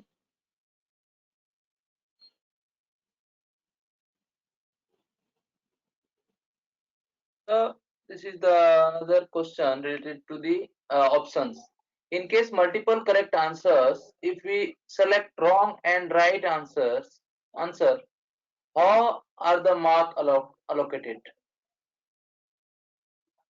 If you choose the wrong answer, there will be no mark. But they don't deduct your mark either. I think it's a multiple correct answer, sir. If we choose one correct, one incorrect, like that. But you are allowed to choose only one. Okay, sir. They only accept one answer. Yeah, you have to choose the best. That's why this exam is difficult. It's this kind of thing. But the comfort is you do not have all the questions like this. All right, you have maybe a few. All right. So another question: if audit client does not accept observation even after discussion, can audit report be issued? Can audit report be issued after what?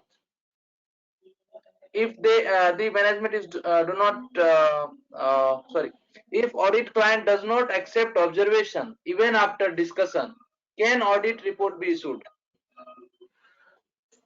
Uh, of course you can. Of course you can. But you want to avoid this kind of situation. All right. You want to understand why the clients do not agree, right? You give them a chance to write it in such a way that maybe certain of your finding, you want to see how you can change the wording and the perspective and reach some middle ground. See, if you issue a report and then your clients do not accept it, and then they escalate, it becomes very ugly. You will try to avoid this kind of situation, right?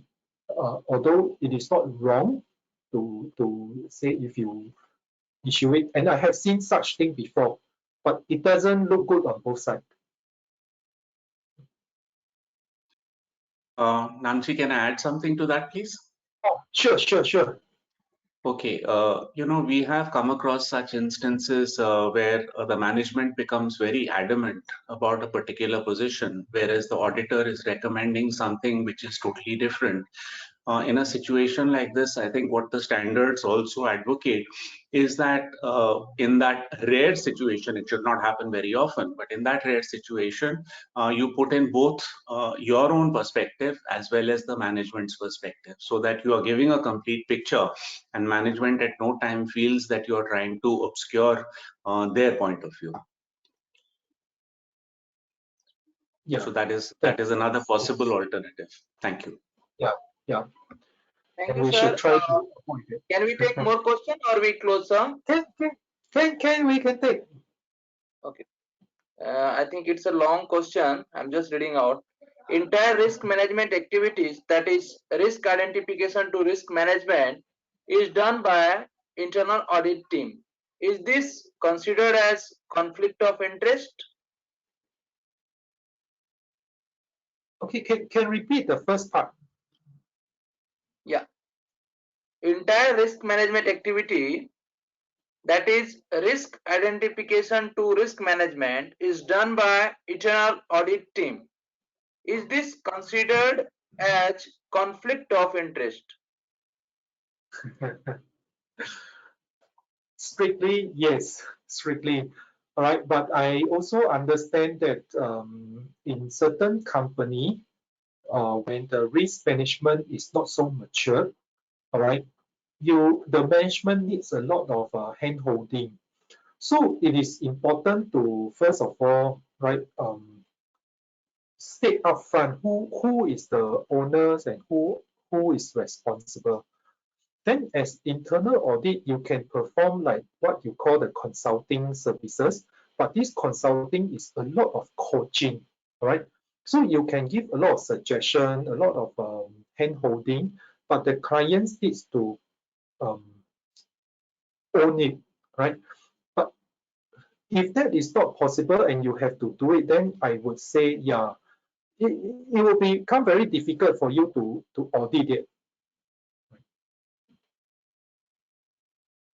So another question, sir, can you explain Benford's law? Is it an important topic for the examination? Which law? Benford law. Benford law. Bedford law. It is always good to know, but I don't think it is something that is very essential. So do we get marks for second best answer in exam? I don't think so. I don't think so. Can you please show slide number 181, conclusion slide? 181, is it? Yeah.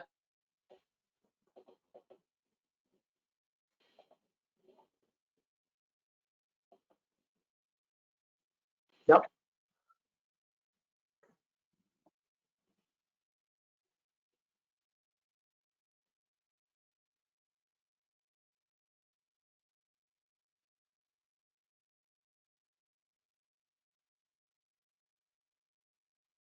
One more question, sir. After risk assessment, internal auditor sets up priority. Can management be given more time to implement recommendation against low rated observation in comparison to high rated observation? Yeah, yeah. Of course, of course. See, sometimes no, it doesn't mean that a high risk or low risk will of course you have to give priority, but it doesn't mean that low risk will be always resolved faster than the high risk.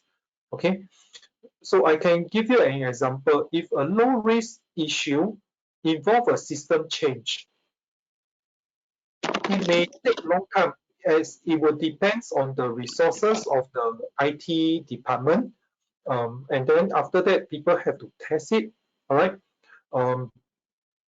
As compared to like, let's say if in your finance department, you have a high risk area because the person who is involved in collecting cash is also preparing the bank statement, right? So there is a lack of segregation of duty. It will be quite a high risk issue, especially if you collect a lot of cash, right? But that can be resolved very quickly. Let's split the duties, give the segregation, give the bank reconciliation to another person, you resolve it. Thank you, sir. So we have more questions. Can we take or can we close it? Yes, we can take a few more. Okay. So After question, asking question from part 1. Absence of fraud risk management policy is considered as governance issue. Question mark. What is considered a governance issue? Absence of fraud risk management policy. Absence of poor management policy. Okay. Company has Okay. code of conduct policy, but no specific fraud risk policy. Mm-hmm. Is it considered as governance issue? Oh, okay. So the person probably is trying to ask whether is it a governance or risk management or control issues, right? Yeah, policies. I can take it as a governance issue because governance would include like setting the structure and then direct the people as well. So yeah, you're not wrong to say that.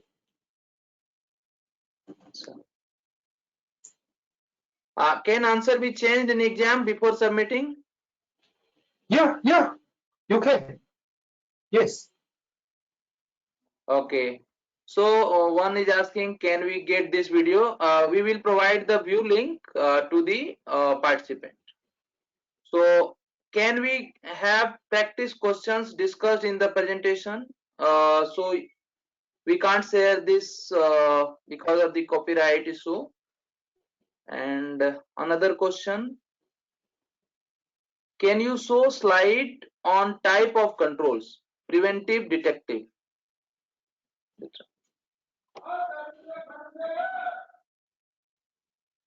I'm not sure where is it now.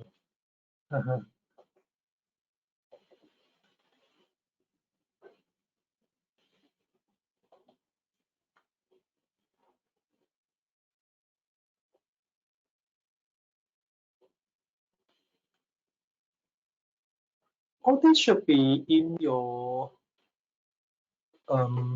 study material as well.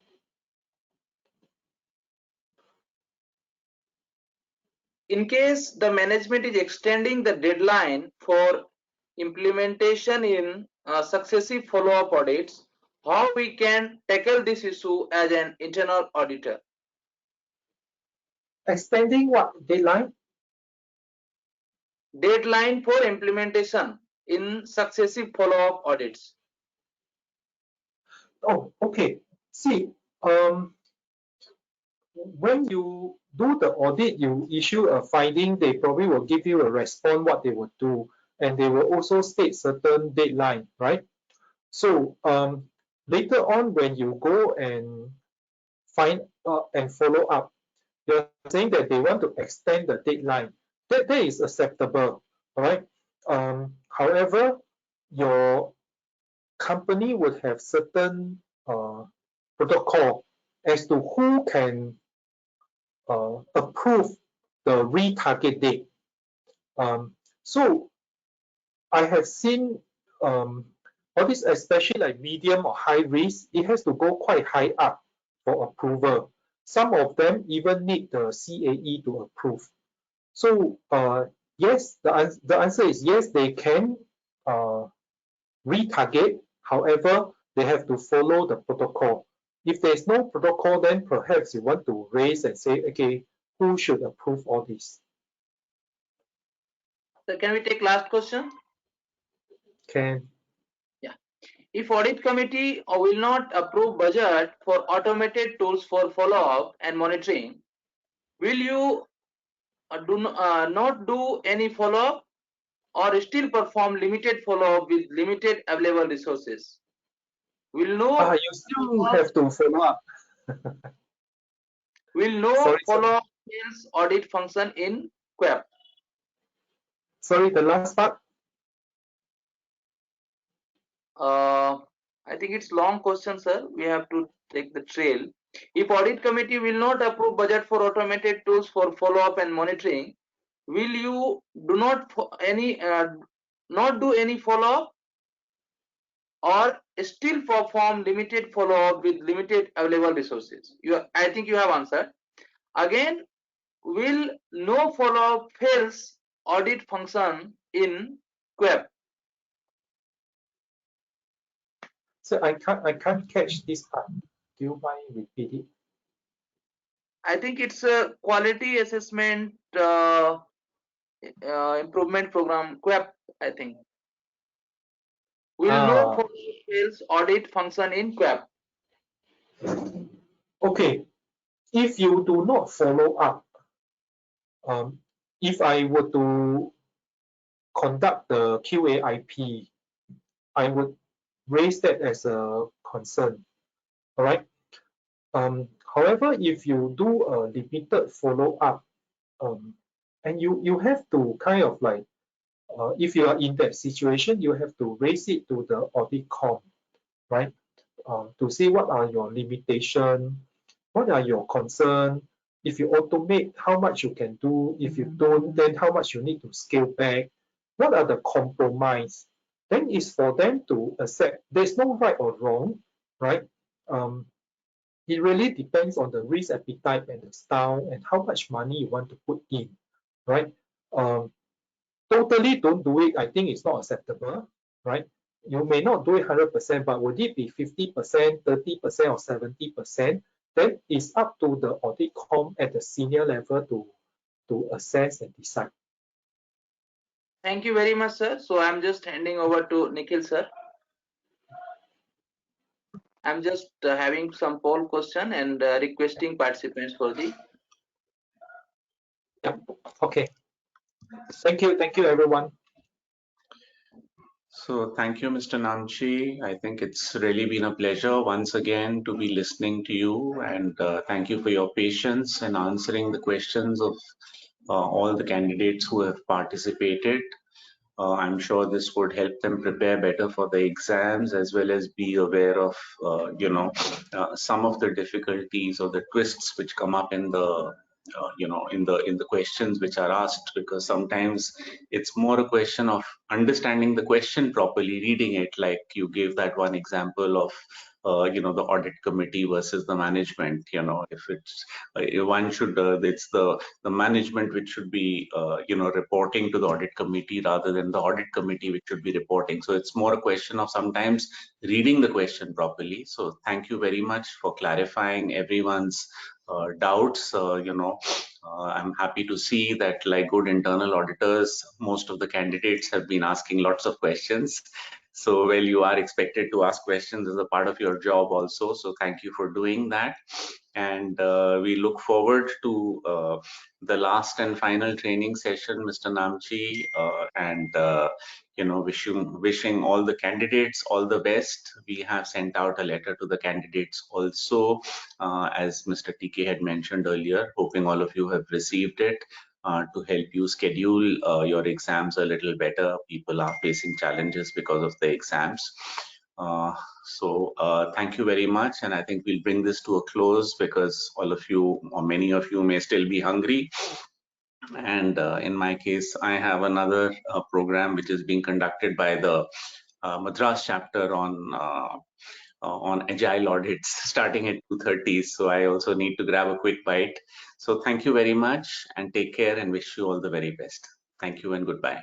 Thank you. Bye-bye, and we see you next week. Bye-bye. Looking forward. Bye-bye. Thank you. Yeah, thanks. Bye-bye. Thanks, everyone. So we are closing down. Yeah, Thanks, thank you. Paul. Thank you. Thanks, Thank you, sir. Kanwaljit also. It's useful to stay together. And thanks. Hope the sessions are useful. Yeah. Thank you. Yeah. Okay, thank you.